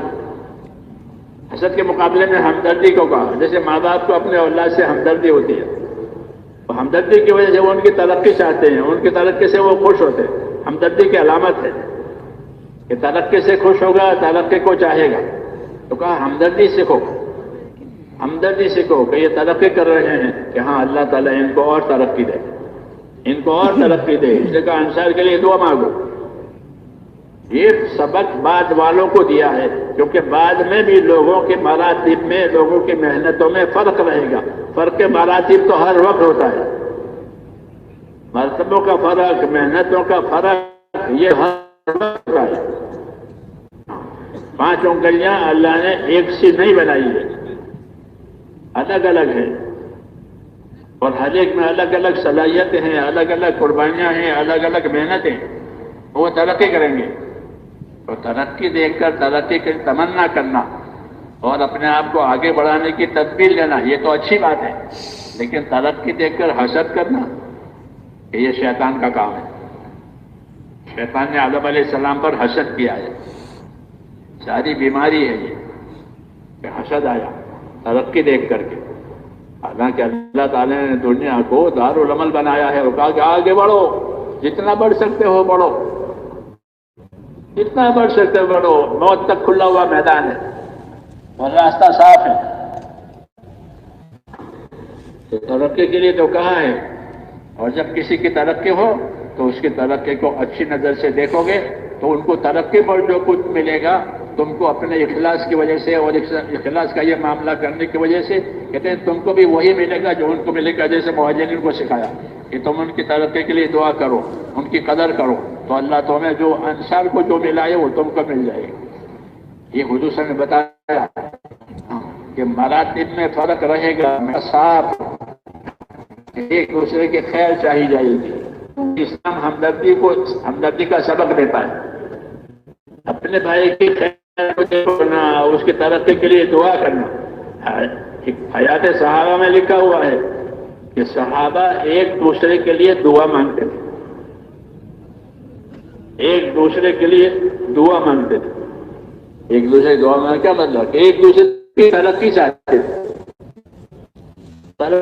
تھے اور عمل میں ترقی کوشش کرتے تھے کہ وہ جیسے وہ عمل کرتا ہے میں بھی کروں.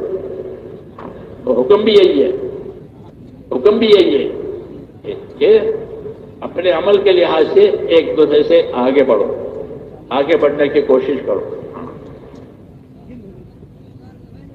اس لیے یہ حضرات یہ چیزیں حضور صلی اللہ علیہ وسلم کہتے ہیں، تو حضور صلی اللہ علیہ وسلم کو یہ چیزیں بتائی کہ ہمدردی کا تقاضا ہے.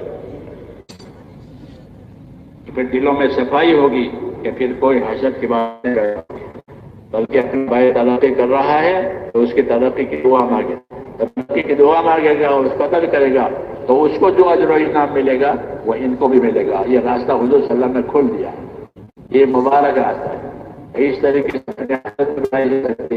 محنت سے آخرت بنے گی، ہمدردی سے بھی آخرت بنے گی، بھلا چاہنے سے بھی آخرت بنے گی. مقصود تو آخرت بنانا ہے. اور یہ تربیت کی بات ہے، یہ باتیں تربیت کی ہے. ہاں، خالی محنت کے ذریعے سے ہماری تربیت بھی ہوتی رہے کہ ہمارے اندر وہ خصلتیں پیدا ہو جو خصلت اللہ چاہتے. یعنی آپس کی ترقی کی تمنا کہ ہمارا ہر ساتھی ترقی کرے اور ہمارے اور کام بھی ترقی کرے. اس کے معاون بنو، اس کے مددگار بنو، اس کو الجھانے والے نہ بنو کہ پھر یہ کام الجھ جائے. کہ نہیں، ملعون ہے وہ آدمی، حدیثوں میں ہے کہ ملعون ہے وہ آدمی جو سویا ہوا فتنہ جگاوے. ملعون من ایقظ فتنۃ النائم، ملعون ہے اس آدمی پر اللہ کی لعنت ہے جو سویا ہوا فتنہ جگاوے. تو فتنہ نہ جگے اس کا راستہ آپس کا تعاون ہے. تعاون کرو، جو کام ہو رہا ہے اس کو پانی دو، اس کا تعاون کرو اپنی محنتوں سے، اپنی دعاؤں سے، اپنی حکمتوں سے، تاکہ اس خیر میں شریک ہو جاؤ. یہ ترقی کے راہیں سجائی ہے. تاکہ کیوں کہ ذمہ داری سب کے اوپر ہے، ہر آدمی ذمہ دار ہے، ہر آدمی ذمہ دار ہے. اور اسی ذمہ داری کے لیے اللہ تعالیٰ نے صلاحیتیں دی ہیں، جانی صلاحیتیں، مالی صلاحیتیں، فکر کی صلاحیتیں یہ اللہ تعالیٰ نے دی ہیں. اور یہ تمام صلاحیتیں جو دی گئی ہیں وہ اللہ تعالیٰ نے دین کے لیے اور آخرت بنانے کے لیے دی گئی ہے. یہ ہمارا ایمان ہے کہ جو کچھ ملا ہے صلاحیتوں میں سے، اس سے ہمیں اپنی آخرت بنانی ہے. کبھی ذاتی طور پر عمل کر کے اور کبھی کہ کوئی عمل کر رہا ہے تو اس کا مددگار بن کے. ہم ذاتی طور پر بھی عمل کریں گے اور کوئی عمل کر رہا ہے تو اس کے معاون بنیں گے. دعوت الی الخیر، دعوت الی الخیر، تعاون الی الخیر، یہ ساری چیزیں اس کام میں ہے کہ دعوت الی الخیر، کہ خیر کی طرح دعوت دو. جیسے مؤذن نماز کی طرح دعوت دیتا ہے، بھائی نماز حی علی الصلاۃ، نماز کے لیے آؤ، کامیابی کی طرف آؤ، اللہ بڑا ہے. یہ مؤذن کہہ رہا ہے، یہی دعوت ہے کہ اللہ بڑا ہے، اس کی عبادت کی طرف، اس کے اطاعت کی طرف، اس کے دین کی طرف آؤ. پھر کوئی آیا تو اس کا معاون بنو، اس کے مددگار بنو، اس کے رہبر بنو، تاکہ حق کو پانی ملے. حق اور ناحق اس میں ایک فرق ہے کہ حق جو ہے وہ تعاون سے پھیلے گا، ایک دوسرے کی مدد سے حق پھیلے گا. اور باطل کہ باطل تعصب سے پھیلے گا.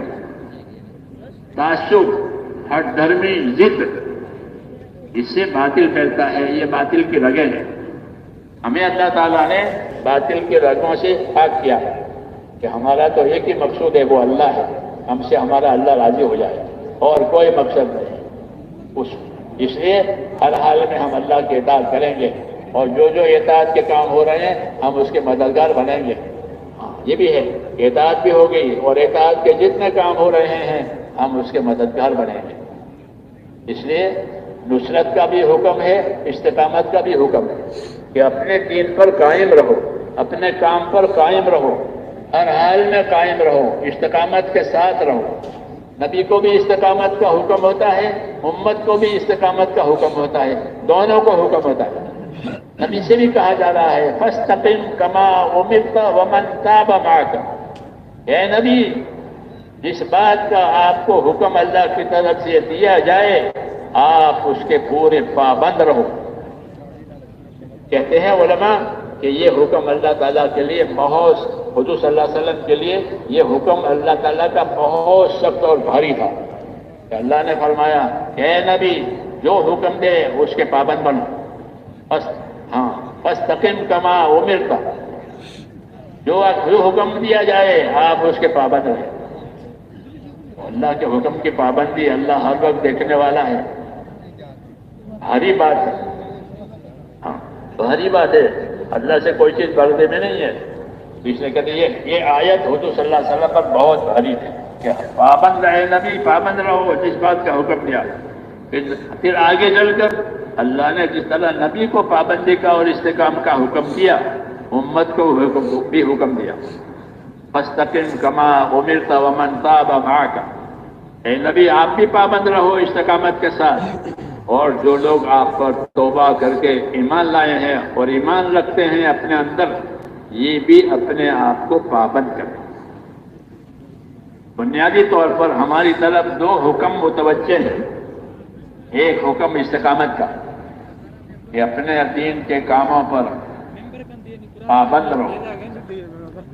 پابندی کا حکم اس وجہ سے بھی ہوتا ہے کہ دنیا حالات کا گھر ہے، یہاں حالات آتے ہیں آدمی پر، انفرادی، اجتماعی، ہر قسم کے حالات ناگوار بھی آتے ہیں، اچھے حالات بھی آتے ہیں۔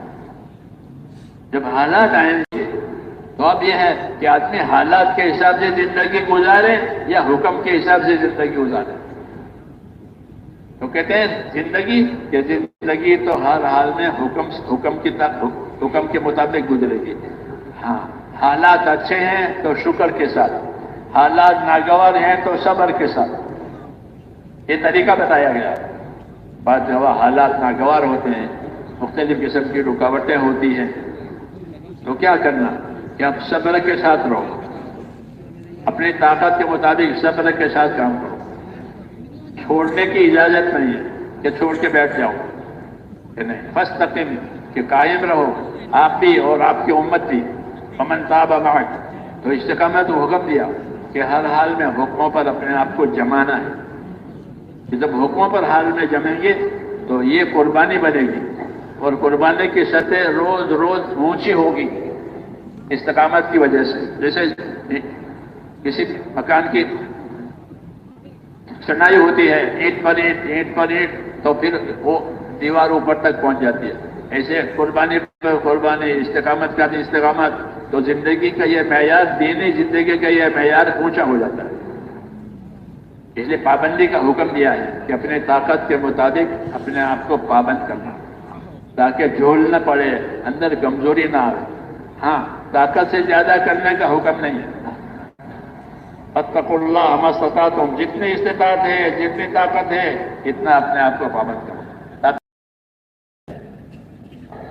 درمیانی چال پابندی کے ساتھ، یہ حکم ہے کہ دین کے کاموں میں درمیانی چال چلو، نہ جوش میں آگے بڑھ جائے، نہ سستی میں پیچھے رہ جائے۔ سستی میں پیچھے نہیں رہنا ہے اور جوش میں آگے نہیں بڑھنا ہے، بلکہ درمیانی چال چلنا ہے۔ اصولوں کے ساتھ، مشوروں کے ساتھ درمیانی چال چلو، تاکہ موت تک چلتے رہو۔ القصد تبلغ ما علی من اقتصد، حدیث شریف میں کہ درمیانی چال چلو، مال خرچ کرنے میں بھی درمیان چال چلو، نہ کنجوسی کرو نہ فضول خرچی کرو، یہ حکم ہے۔ تو غریبی نہیں آئے گی، فقیری نہیں آئے گی۔ ہاں، اور اگر مال کو زیادہ خرچ کر دیا تو تنگی آئے گی، زیادہ خرچ ہو گیا۔ تو ہر چیز میں استقامت کے ساتھ درمیانی چال چلنے کا حکم دیا ہے کہ درمیانی چال چلو گے تو آخر تک کام کرتے چلے جاؤ گے۔ اس لیے اپنے آپ کو درمیانی چال چلانا ہے، اصولوں کے ساتھ، مشوروں کے ساتھ درمیانی چال چلو، تو ہر وقت دین اور دین کا ساتھ ملے گا، دین کے ساتھ دینے کے موقع رہیں گے۔ کیوں کہ اصل زندگی دینی زندگی ہے۔ اللہ نے اسباب بھی ہم کو اس لیے دیے ہیں کہ وہ دین کے کام میں آوے۔ دنیا کے اسباب دین کے کام کے لیے دیے گئے ہیں۔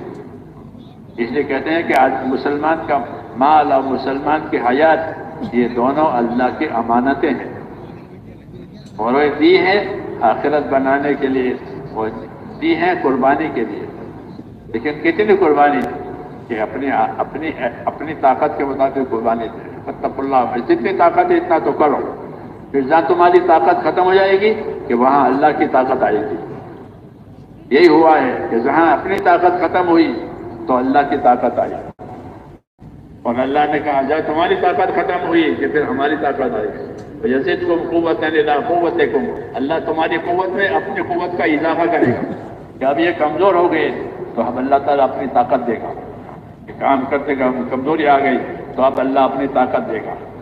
ہاں یہ ہوا ہے ہمیشہ کہ صحابہ کرام نے، انبیاء کرام نے کام کیے، پھر بعض مرتبہ کمزوری آئی تو کبھی غیبی مدد ہوتی تھی، کبھی ظاہری اسباب سے مدد ہو جاتی تھی، اور اللہ تعالیٰ کام کو آگے بڑھاتا تھا.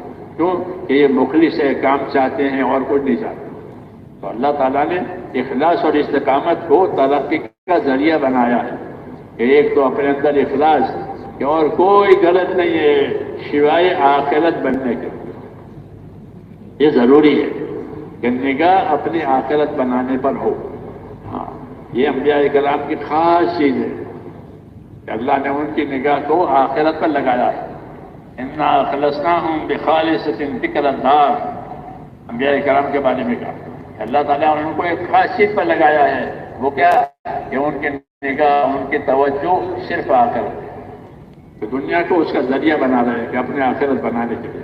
تو دنیا کو ذریعہ آخرت بنانے کے لیے اللہ تعالیٰ نے دین دیا ہے. دین ہوگا تو دین کو لگانے سے دنیا آخرت کے کام آ جاتی ہے، اور یہی اصل زندگی ہے. اس لیے میرے دوستو اللہ تعالیٰ نے ہم کو یہ کام دیا، مال دیا ہے، اسباب دیے ہیں. مال اور اسباب کا کیا استعمال ہے؟ مال اور اسباب ایک تو دنیا میں اپنے خواہشوں پر استعمال ہوتے ہیں، اور خواہشات ترقی کرتی ہیں، خواہشات کے اسباب ترقی کرتے ہیں. کہ یہ پہلو ہمارے ہاں منع ہے، یہ پہلو ہمارے ہاں منع ہے کہ اسباب کے ذریعے سے اپنے خواہشات کی ترقی، کہ یہ اسراف کہلاتا ہے. کہ مال میں چند چیزیں منع ہے اور چند چیزیں مطلوب ہے.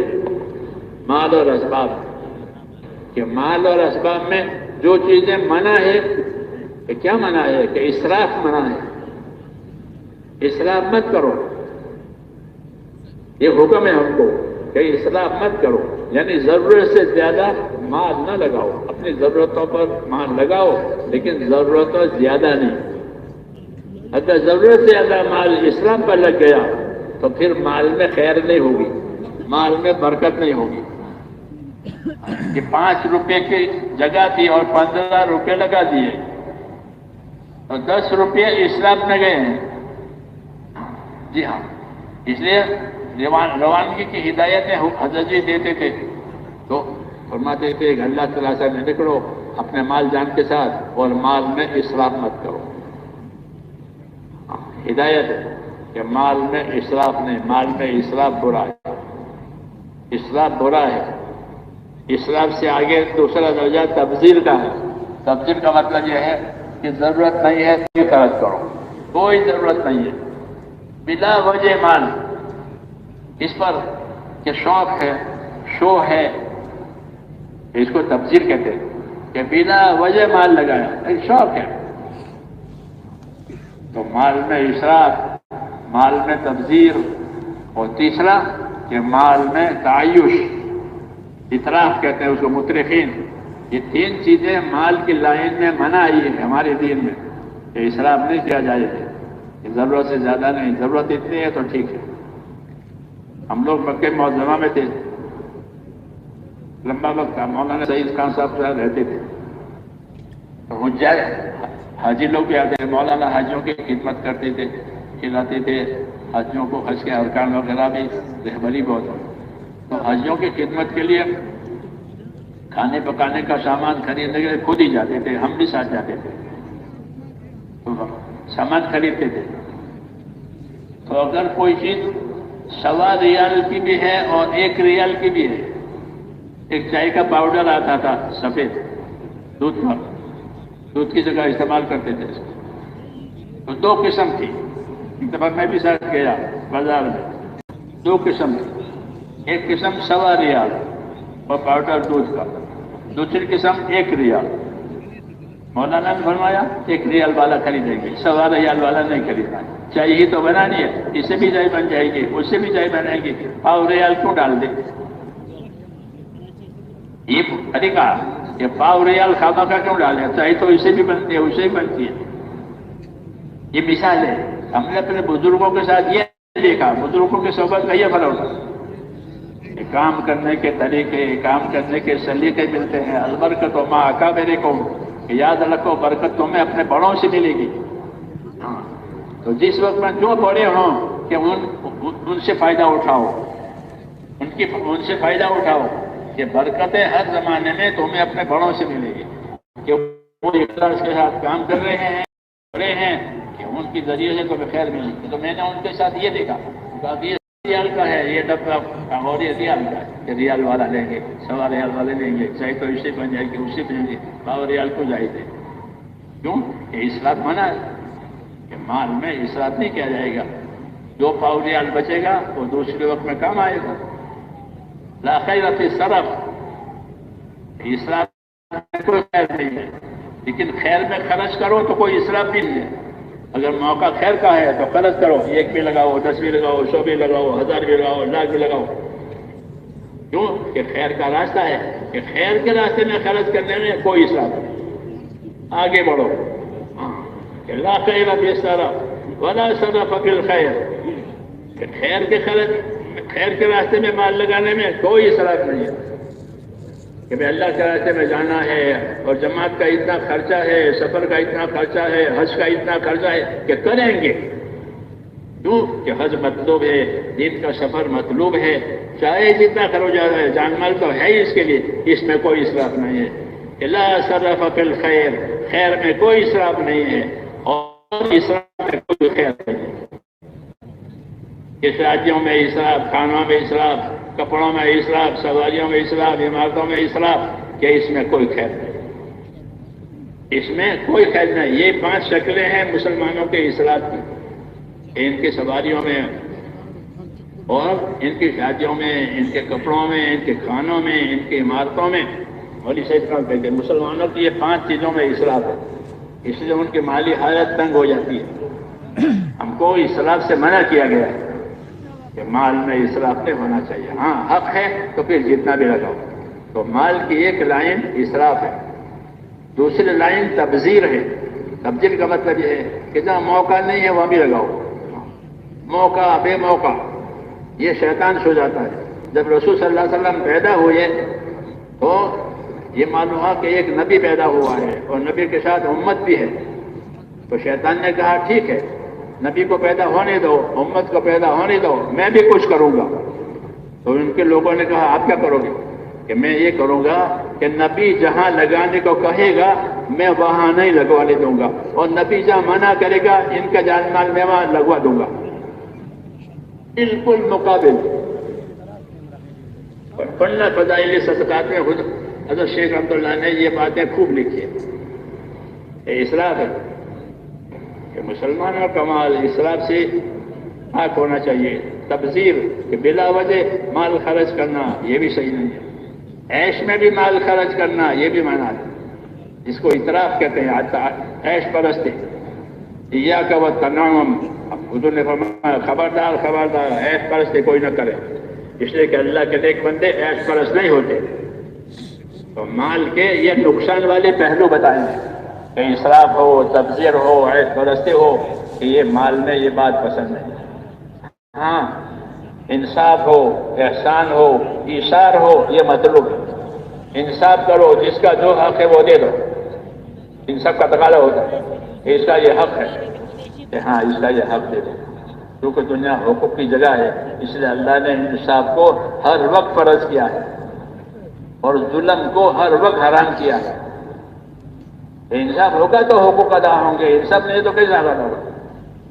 اس لیے انصاف ہر وقت فرض ہے اور ظلم ہر وقت حرام ہے۔ انصاف کا حکم دیا، کونوا قوامین بالقسط، آپس میں انصاف کے ساتھ قائم رہو تاکہ حقدار کو حق پہنچے۔ تو مالیات میں کہ انصاف ہونا، اس سے پہلو، اس سے آگے کہ انصاف کے ساتھ احسان کرنا، انصاف بھی کرو، احسان بھی کرو، اس سے آگے کہ ایثار بھی کرو۔ یہ تین چیزیں مطلوب اور محمود اللہ کا۔ انصاف کا تقاضا یہ ہے کہ حقدار کو حق مل جائے، یہ انصاف کا تقاضا ہے۔ انصاف سے اوپر احسان ہے کہ حق بھی دے دو اور کچھ زیادہ بھی دے دو، جیسے حضور نے فرمایا دکاندار سے کہ تول کے دو، یہ انصاف کا تقاضا ہے۔ ایسے لیے ہیں 1 کلو شکر کے تو 1 کلو پورا تول کے دو، یہ انصاف ہے۔ اور جھکتا دو، جھکتا دینا احسان ہے، پورا تولنا انصاف ہے۔ ان اللہ یامر بالعدل والاحسان، اللہ حکم دے گا تم کو انصاف کرنے کا، اللہ حکم دے گا تم کو احسان کرنے کا۔ یہ بندوں کے ساتھ کے معاملات ہیں۔ اللہ کا معاملہ ہے تو ایمان اخلاص چاہیے، بندوں کے ساتھ کا معاملہ ہے تو انصاف احسان چاہیے۔ انصاف احسان بندوں میں، مخلوق میں۔ اللہ سے معاملہ ہے تو ایمان اخلاص، اللہ یہ 2 ہی چیزیں دے گا کہ اللہ پر ایمان لایا، اخلاص سے کام کیا کہ مقبول ہو گیا، مقبول ہو گیا۔ اور بندوں کا معاملہ ہے، مخلوق کا معاملہ ہے تو فرمایا انصاف سے رہو، احسان سے رہو۔ ہاں کہ انصاف کی وجہ سے حقدار کو حق پہنچ جائے گا، اور احسان کی وجہ سے حق سے زیادہ دیا ہے کہ یہ احسان کیا ہے، یہ اخلاق کی بات ہے کہ اپنی ذات سے دوسرے کو فائدہ پہنچائے۔ تو آپ نے تولنے والے سے کہا کہ زن تول کے دے، وارجے اور کچھ جھکتا بھی دے۔ جھکتا دینا احسان ہے، جھکتا دینا واجب نہیں ہے، پورا تولنا واجب ہے۔ جھکتا دینا احسان ہے کہ تو نے احسان دیا، تھوڑا سا جھکتا دے۔ تو حضور صلی اللہ علیہ وسلم کی دعوت میں یہ ہے کہ معاملہ اللہ کا ہے تو ایمان اور اخلاص پیدا کرے، کہ ایمان کی وجہ سے اطاعت ہوگی اور اخلاص کی وجہ سے وہ قبول ہوگی۔ بغیر اخلاص کی قبولیت نہیں ہوتی، اخلاص سے کوئی عبادت قبول نہیں ہوتی، اس لیے اخلاص پیدا کرے۔ اور معاملہ مخلوق کے ساتھ ہے، یہ ہمارا 4تھا نمبر ہے۔ 4تھا نمبر بھی رہے بنیے کہ انصاف بھی ہوگا، احسان بھی ہوگا اور ایثار بھی ہوگا۔ ایثار کا مطلب یہ تھا کہ انصار اپنی ضرورت کو نہیں دیکھتے تھے، دوسرے کی ضرورت کو پوری کرتے تھے۔ یہ اونچا درجہ ہے، انصاف احسان سے بھی اونچا، کہ بھوکے رہ کر کے دوسرے کو کھلاتے، ہاں اپنے مکانات دوسرے کو دے دیے۔ جی ہاں، یہ ایثار، اس میں وہ بہت آگے بڑھے ہوئے تھے۔ تو یہ ہماری زندگی کے طریقے ہیں میرے دوستوں، مخلوق کے ساتھ انصاف اور احسان کا معاملہ۔ اس سے کیا ہوگا کہ حقوق ادا ہو جائیں گے، دنیا میں سلامتی آئے گی، دنیا میں سلامتی آئے گی۔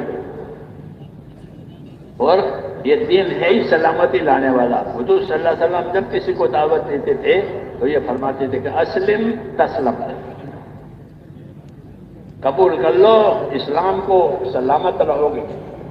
اس کی خاصیت ہے کیونکہ اس میں یہ ساری باتیں کہ اللہ کے ساتھ کا یہ معاملہ ہے، مخلوق کے ساتھ کا یہ معاملہ ہے، اپنی ذات کے ساتھ کا یہ معاملہ ہے کہ اپنی ذات کے ساتھ کیا معاملہ، کہ اپنی ذات کے ساتھ کا معاملہ یہ ہے کہ اپنی ذات کو قصوروار سمجھو۔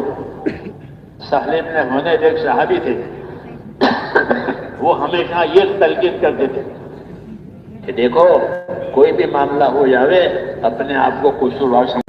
اتہموا انفسکم، یہ ان کا جملہ ہوتا تھا، اتہموا انفسکم، اپنے آپ کو قصوروار سمجھو کہ بھائی یہ بات ہو گئی کہ یہاں میرا یہ قصور ہے، میں کیا کروں، یہ مجھ سے ہو گیا، تو جھگڑا ہی نہیں ہوگا۔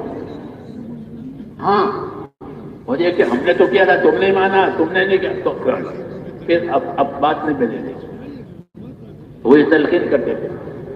تو اپنے نفس کے بارے میں کہ اپنے نفس بنی تو بھائی میں قصوروار ہوں، میری غلطی ہے، کہ اپنے آپ کو قصوروار کرا دینا، اپنی غلطی کا اقرار کرنا، یہ بندوں کو بھی پسند ہے اور اللہ کو بھی پسند ہے۔ ہاں، بندوں کو بھی پسند ہے اور اللہ کو بھی پسند۔ جب کوئی اپنی غلطی کا اقرار کرتا ہے تو وہ دوسرا ٹھنڈا ہو جاتا ہے، بھائی میری بھول ہوئی، میں معافی چاہتا ہوں، تو وہ ٹھنڈا ہو جائے گا اگر سمجھدار ہوگا تو۔ اور اللہ کہ اللہ تو بہت مہربان، غلطی کرنے والے نے غلطی کی اور کہے کہ یا اللہ مجھ سے بھول ہو گئی، مجھے معاف فرما دے، مجھے بھول ہو گئی، مجھے معاف فرما دے، تو اللہ تعالیٰ اس کو حضرت شیخ نے ترجمہ لکھا ہے حدیث کا کہ اللہ تعالیٰ کو کہتے ہاں ہاں میں نے معاف کر دیا، ہاں ہاں میں نے معاف کر دیا، ابھی اللہ ترجمہ شیخ نے کیا ہے، ہاں کہ ہاں ہاں میں نے معاف کر دیا، کوئی بات نہیں اللہ تعالیٰ، کیوں کہ اللہ تعالیٰ کو معافی پسند ہے، اقرار پسند ہے۔ یہ وہ باتیں ہیں میرے دوستو کہ جس میں معاشرہ اور ہمارا رہن سہن صحیح ہو جاتا ہے، اور دعوت اس وقت چلتی ہے جب اس طرح معاشرہ صحیح ہو جائے، کیونکہ ہماری دعوت معاشرے کے ساتھ ہے، رہن سہن کے ساتھ ہے۔ ہم کوئی مال استعمال نہیں کرتے، ہم کوئی دوسری چیزیں اس کام میں نہیں استعمال کرتے، ہمارا آپس کا رہن سہن کہ یہ صاف ہو جائے، ہاں کہ اس سے یہ کام چلتا ہے، معاشرت کے راستے سے اس کام کو چلایا گیا ہے، بھائی بنا کر بھائی بتا کر دعوت دی جاتی ہے۔ دعوت ہماری دعوت کس طرح سے کہ معاشرت سے دی جاتی ہے کہ بھائی بنا، بھائی دیکھو میں نے بھی کلمہ پڑھا ہے اور آپ نے بھی کلمہ، گشت میں جاتے ہیں نا، وہ ہمارے گشت میں لے لے کہتے ہیں کہ بھائی دیکھو آپ نے بھی کلمہ پڑھا اور میں نے بھی کلمہ پڑھا، لا الہ الا اللہ محمد رسول اللہ، آپ میرے بھائی ہیں میں آپ کے بھائی، بھائی ہم نے جب کلمہ پڑھا ہے تو ہم کو مل کر اللہ تعالیٰ کی عبادت کرنے کی، تو بھائی بنا کر کام کرو۔ یہ ہماری دعوت کہ معاشرت کے راستے سے چلائی ہے، ایک دوسرے کو لینا، ساتھ لینا، ایک دوسرے کو ساتھ دینا، یہ مطلب ہے معاشرت کا، اور اس سے تعاون ملتا ہے اور کام کی راہیں کھلتی ہے، ہاں یہ اور کوئی غلط نہیں ہے، اپنا مال اپنی جان اور طریقہ معاشرت کا، ہاں اس لیے میرے دوستو اللہ تعالیٰ نے اس کام کو دنیا میں جگہ دی، ہاں اس کی جگہ ہو گئی ساری دنیا میں، جگہ اللہ نے دی ہے، یہ طریقہ اللہ کو پسند ہے کہ اللہ کے بندے بنو، آپس کے بھائی بنو۔ حضور صلی اللہ علیہ وسلم مدینے میں یہ بات چلائی تھی، کونوا عباد اللہ اخوانا، آپس کے بندے بنو، آپس کے بھائی بنو، اللہ کے بندے بنو، آپس کے بھائی بنو، اللہ کے بندے بنو۔ مدینے میں لڑائیاں ہو رہی تھی، حضور صلی اللہ علیہ وسلم کی برکت سے، آپ کی تعلیم کی برکت سے وہ لڑائیاں ختم ہو گئی، بیماری بھی تھی، مدینہ تھا اما یثرب، مدینہ کا پرانا نام تھا یثرب، وہ بدل کر مدینہ منورہ ہوا۔ یثرب کا بخار مشہور تھا، جیسے دنیا کے بعض ملکوں میں بخار ہوتا ہے، یثرب کا بخار، مہاجرین نے ہجرت کی تو ان کو بھی بخار آیا، پھر وہ بخار چلا گیا۔ ایمان کی برکت سے، ہجرت کی برکت سے اللہ تعالیٰ نے مدینے کی بیماری ختم کر دیا، ہاں کہ وہ بیماری چلی گئی، مدینہ کی آب و ہوا صاف ہو گئی، تو مدینہ کی آب و ہوا بھی دین کی وجہ سے صاف ہو گئی، اور مدینے والوں کے تعلقات بھی دین کی وجہ سے صحیح ہو گئے۔ جی ہاں، اس کو حضور صلی اللہ علیہ وسلم نے بھی دعوت میں فرمایا تھا کہ جئتکم بخیر دنیا والآخرہ اسلموا تسلموا، دیکھو میں تمہارے پاس دنیا اور آخرت کی بھلائی لے کر آیا ہوں، اس کو مان لو سلامت رہو گے۔ یہ پیغام ہے اللہ کے نبی کا کہ میں تمہارے پاس دنیا اور آخرت کی خیر لے کر آیا ہوں، اس کو مان لو سلامت رہو گے۔ یہی آپ کی دعوت ہے، یہی آپ کی تعلیم ہے کہ جس میں دنیا کی بھی خیر ملے گی اور آخرت کی بھی خیر ملے گی، کہ دنیا میں ہدایت کا راستہ ملے گا اور آخرت میں ہدایت پر ملنے والے انعام ملیں گے، کیونکہ انعام ہدایت پر ہی ہے، گمراہی پر کوئی انعام نہیں ہے، سارے انعامات وہ ہدایت پر ہے، گمراہی پر کوئی انعام نہیں ہے۔ ہاں جی، گمراہی سے زندگی کا مقصد ہی ختم ہو جاتا ہے، اس نے ہدایت کا سامان دیا ہے، اس لیے ہم کو یہ کام دیا ہے اور بتایا ہے کہ اس کام کو اپنی زندگی کا کام بنایا جائے گا، اس کام کو اپنی زندگی کا مقصد بنایا جائے گا، اپنی جانی مالی طاقتیں اس پر لگائی جائے گی اور اللہ سے دعائیں بھی مانگی جائے گی کہ اللہ سے دعا مانگو، جان مال لگا کر کے، محنت کر کے، کہ اللہ تبارک و تعالیٰ اس کام کو اپنی مدد لگاوے، اپنی تائید کرے، تاکہ دل اللہ کی طرف متوجہ ہو جائے، کیونکہ دل اللہ تعالیٰ متوجہ کرے گا۔ جب محنت صحیح ہوگی تو دلوں کا رخ اللہ کی طرف ہو جائے گا، اس لیے محنت کرائی جاتی ہے۔ جب محنت ایک مقدار پر پہنچتی ہے تو پھر دشمن دوش ہو جاتا ہے۔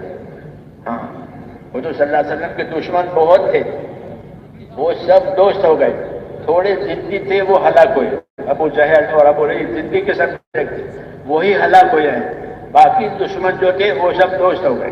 اللہ نے ان کے دلوں کی دشمنی کو کھینچ لیا. یہ بشارت ہے، جب کام ہوگا تو دشمنوں کی دشمنی کھینچ لی جائے گی اور ان کے دلوں میں اللہ تعالیٰ ہدایت ڈالے گا. وَيُذْهِبْ غَيْظَ قُلُوبِهِمْ وَيَتُوبُ اللَّهُ عَلَيْهِمْ، کہ اللہ ان کی دلوں کی دشمنی کھینچ لے گا اور اللہ ان کے دلوں میں توبہ ڈالے گا. وہ توبہ لے کر آئیں گے. جہاں پہ حضور صلی اللہ علیہ وسلم کی دعوت کی وجہ سے، آپ کی محنت کی وجہ سے جن لوگوں کو آپ سے دشمنی تھی، وہ دشمنی اللہ نے نکال دی. اب وہ توبہ لے کر آئے. خالد بن ولید ان میں سے ہیں، عمرو بن عاص ان میں سے ہیں. یہ بڑے بڑے سیاسی بھی ہیں اور بڑے بڑے بہادر بھی ہیں. ہاں، ان کے دلوں میں بہت دشمنی تھی. اللہ نے ان کے دلوں کی دشمنی کھینچی اور ان کے دلوں میں توبہ ڈالی. یہ توبہ لے کر حضور کے پاس آئے. ہاں، کہ آپ کا کام، آپ کی دعوت ہماری سمجھ میں آ گئی، ہم نے غلطیاں کی ہیں، آپ کے ساتھ زیادتیاں کی ہیں، ہم قصوروار ہیں. جب آئے تو یہ کہا، حضور صلی اللہ علیہ وسلم فرمایا کہ تمہارے ایمان کی برکت سے تمہارے گناہ معاف، تمہاری ہجرت کی برکت سے تمہارے گناہ معاف، تمہاری حج کی وجہ سے تمہاری گناہ معاف. آپ نے ان کو مطمئن کر دیا. جب تم آئے تو اللہ گناہ معاف کرتا، ورنہ وہ توبہ لے کر آئے تھے کہ ہم گناہ گار ہیں. تو اللہ حضور نے انہیں بشارت دی کہ تمہاری سب چیزیں اللہ نے معاف کر دی. یہ ہے. اب دشمن دوست ہو گئے، ان کے دلوں میں توبہ پڑی. یہ کام کا اثر بتایا کہ جب نبی والے طرف پر کام ہوگا تو دشمنیاں دلوں سے کھینچ لی جائے گی، مخالف موافق ہو جائے گا، سوائے اس کے کہ جو ضدی ہو. ضدی مستثنیٰ ہے، ضدی کو ہدایت نہیں ہوگی. وَخَابَ كُلُّ جَبَّارٍ عَنِيدٍ، کہ جتنے زبردستی کرنے والے ضدی ہیں یہ تو نامراد ہو گئے. کہ یہ تو نامراد ہو گئے. چاہے وہ ملک کا بادشاہ ہو، ملک کا وزیر ہو، یا اپنے قوم کا بڑا ہو، کوئی بھی ہو، جب اس کے اندر ضد ہے اللہ اسے کبھی کامیاب نہیں کرے گا. چنانچہ نبیوں کے مقابلے میں جتنے نامراد ہوئے ہیں وہ سب ضدی ہیں. ابو لہب بہت ضدی تھا، حضور اس سے بہت بیزار تھے، بہت بیزار تھے. اس کی ضد کی وجہ سے وہ کہتا تھا کہ بات تو ان کی سچی ہے. ہاں، ایک دفعہ مغیرہ بن شعبہ سے بات کر رہا تھا، صحابی ہے. کہنے لگا حضور صلی اللہ علیہ وسلم آئے، ان کو دعوت دی، پھر آپ تو روانہ ہو گئے وہاں سے. جب آپ آگے نکل گئے تو کہنے لگا کہ بات تو ان کی سچی ہے لیکن ہم چلنے نہیں دیں گے، ہم چلنے نہیں دیں گے، ان کی بات سچی ہے. تو ابو لہب کی تھوڑی چلے گی، ابو جہل کی تھوڑی چلے گی، اللہ کی چلے گی. اس لیے ان کی نہیں چلی، وہ تو ہلاک ہو گئے اور اللہ نے اپنے نبی کی بات چلا. اس لیے کہا کہ وَخَابَ كُلُّ جَبَّارٍ عَنِيدٍ، کہ جتنے ضدی ہے کہ یہ تو نامراد ہو گئی، ان کی نہیں چلے گی، اللہ کی چلے گی. اس لیے ہماری نگاہ اللہ پر ہے، اللہ کے کام پر ہے، آخرت پر ہے، اور ہم اپنا کام کریں گے اور دعا مانگیں گے. اللہ تعالیٰ اس کام کو اپنی قدرت سے چلائے گا، دشمنوں کو دوست بنائے گا. ناموافق حالات میں اللہ تعالیٰ حالات کو بھی بدل دے گا. جیسے میں نے کہا مدینہ میں بخار تھا، وہ بخار بھی ختم ہو گیا، حالات ہی بدل گئے، تعلقات بھی صحیح ہو گئے. اس لیے کہا کہ اس کام میں سلامتی ہے. اس لیے کہتے ہیں ہمارے بڑے کہ اس کام کو یقین کے ساتھ کرو، یقین کے ساتھ کہ اللہ تعالیٰ اپنے دین کی برکت سے دن کاموں میں سارے حالات ٹھیک کرے گا. کبھی دیر سے ٹھیک کریں گے، کبھی جلدی ٹھیک کریں گے، دونوں باتیں ہوتی. بات بہت دیر بھی لگتی ہے، حکمت ہے اللہ تعالیٰ. لیکن صلاح اور فلاح جو آئے گی وہ تو اللہ کے نبی کے کام سے آئے گی. اللہ نے ہم کو یہ نعمت عطا فرمائی ہے، اللہ ہمیں اس کی قدردانی نصیب فرمائے اور ہمیں اللہ اس میں ترقی عطا فرمائے. اس لیے اس کی قدردانی بھی کرنی ہے اور اس کی ترقی فکریں بھی کرنی ہے کہ ہم کو بھی اللہ ترقی ملے اپنی قربانیوں میں، اپنی عبادتوں میں، اپنی دعاؤں میں، اور دین کو بھی ترقی ملے کہ دین کا یہ کام ہر جگہ اللہ تعالیٰ اپنے کرم سے اللہ پہنچائے گا. اس کو اللہ پہنچائے گا، ہماری طاقت نہیں ہے، اللہ پہنچائے گا. لیکن جب اخلاص والے کام کریں گے تو اللہ ان کی کوششوں کو برباد نہیں ہونے دیں گے. اِنَّا لَا نُضِيعُ أَجْرَ مَنْ أَحْسَنَ عَمَلًا، فرماتا ہے اللہ فرماتے ہیں ہم کوششوں کو برباد نہیں ہونے دیتے کہ جنہوں نے اچھی طرح سے اپنی کوششیں کی ہیں، محنتیں کی ہیں، عمل کیے ہیں، اس کو ہم برباد نہیں ہونے دیں گے بلکہ اس کے نتیجے لائیں گے. بشارت. تو اللہ تعالیٰ نے ہمیں اپنی بشارتوں سے بھی چلایا ہے، اپنی مددوں سے بھی چلائیں گے. اس کے لیے اپنے کام کو کام بنانا ہے اور معتق اخلاص اور استقامت کے ساتھ کرنا بھی ہے، اور اس کو پانی بھی دینا ہے، نصرت بھی کرنی ہے، اور اپنے دین پر قائم بھی رہنا، اپنے دین کا مددگار بننا، یہ ہمارا اصلی سبق ہے۔ تو اس کے لیے تیار ہیں؟ اللہ تعالیٰ قبول فرما لے۔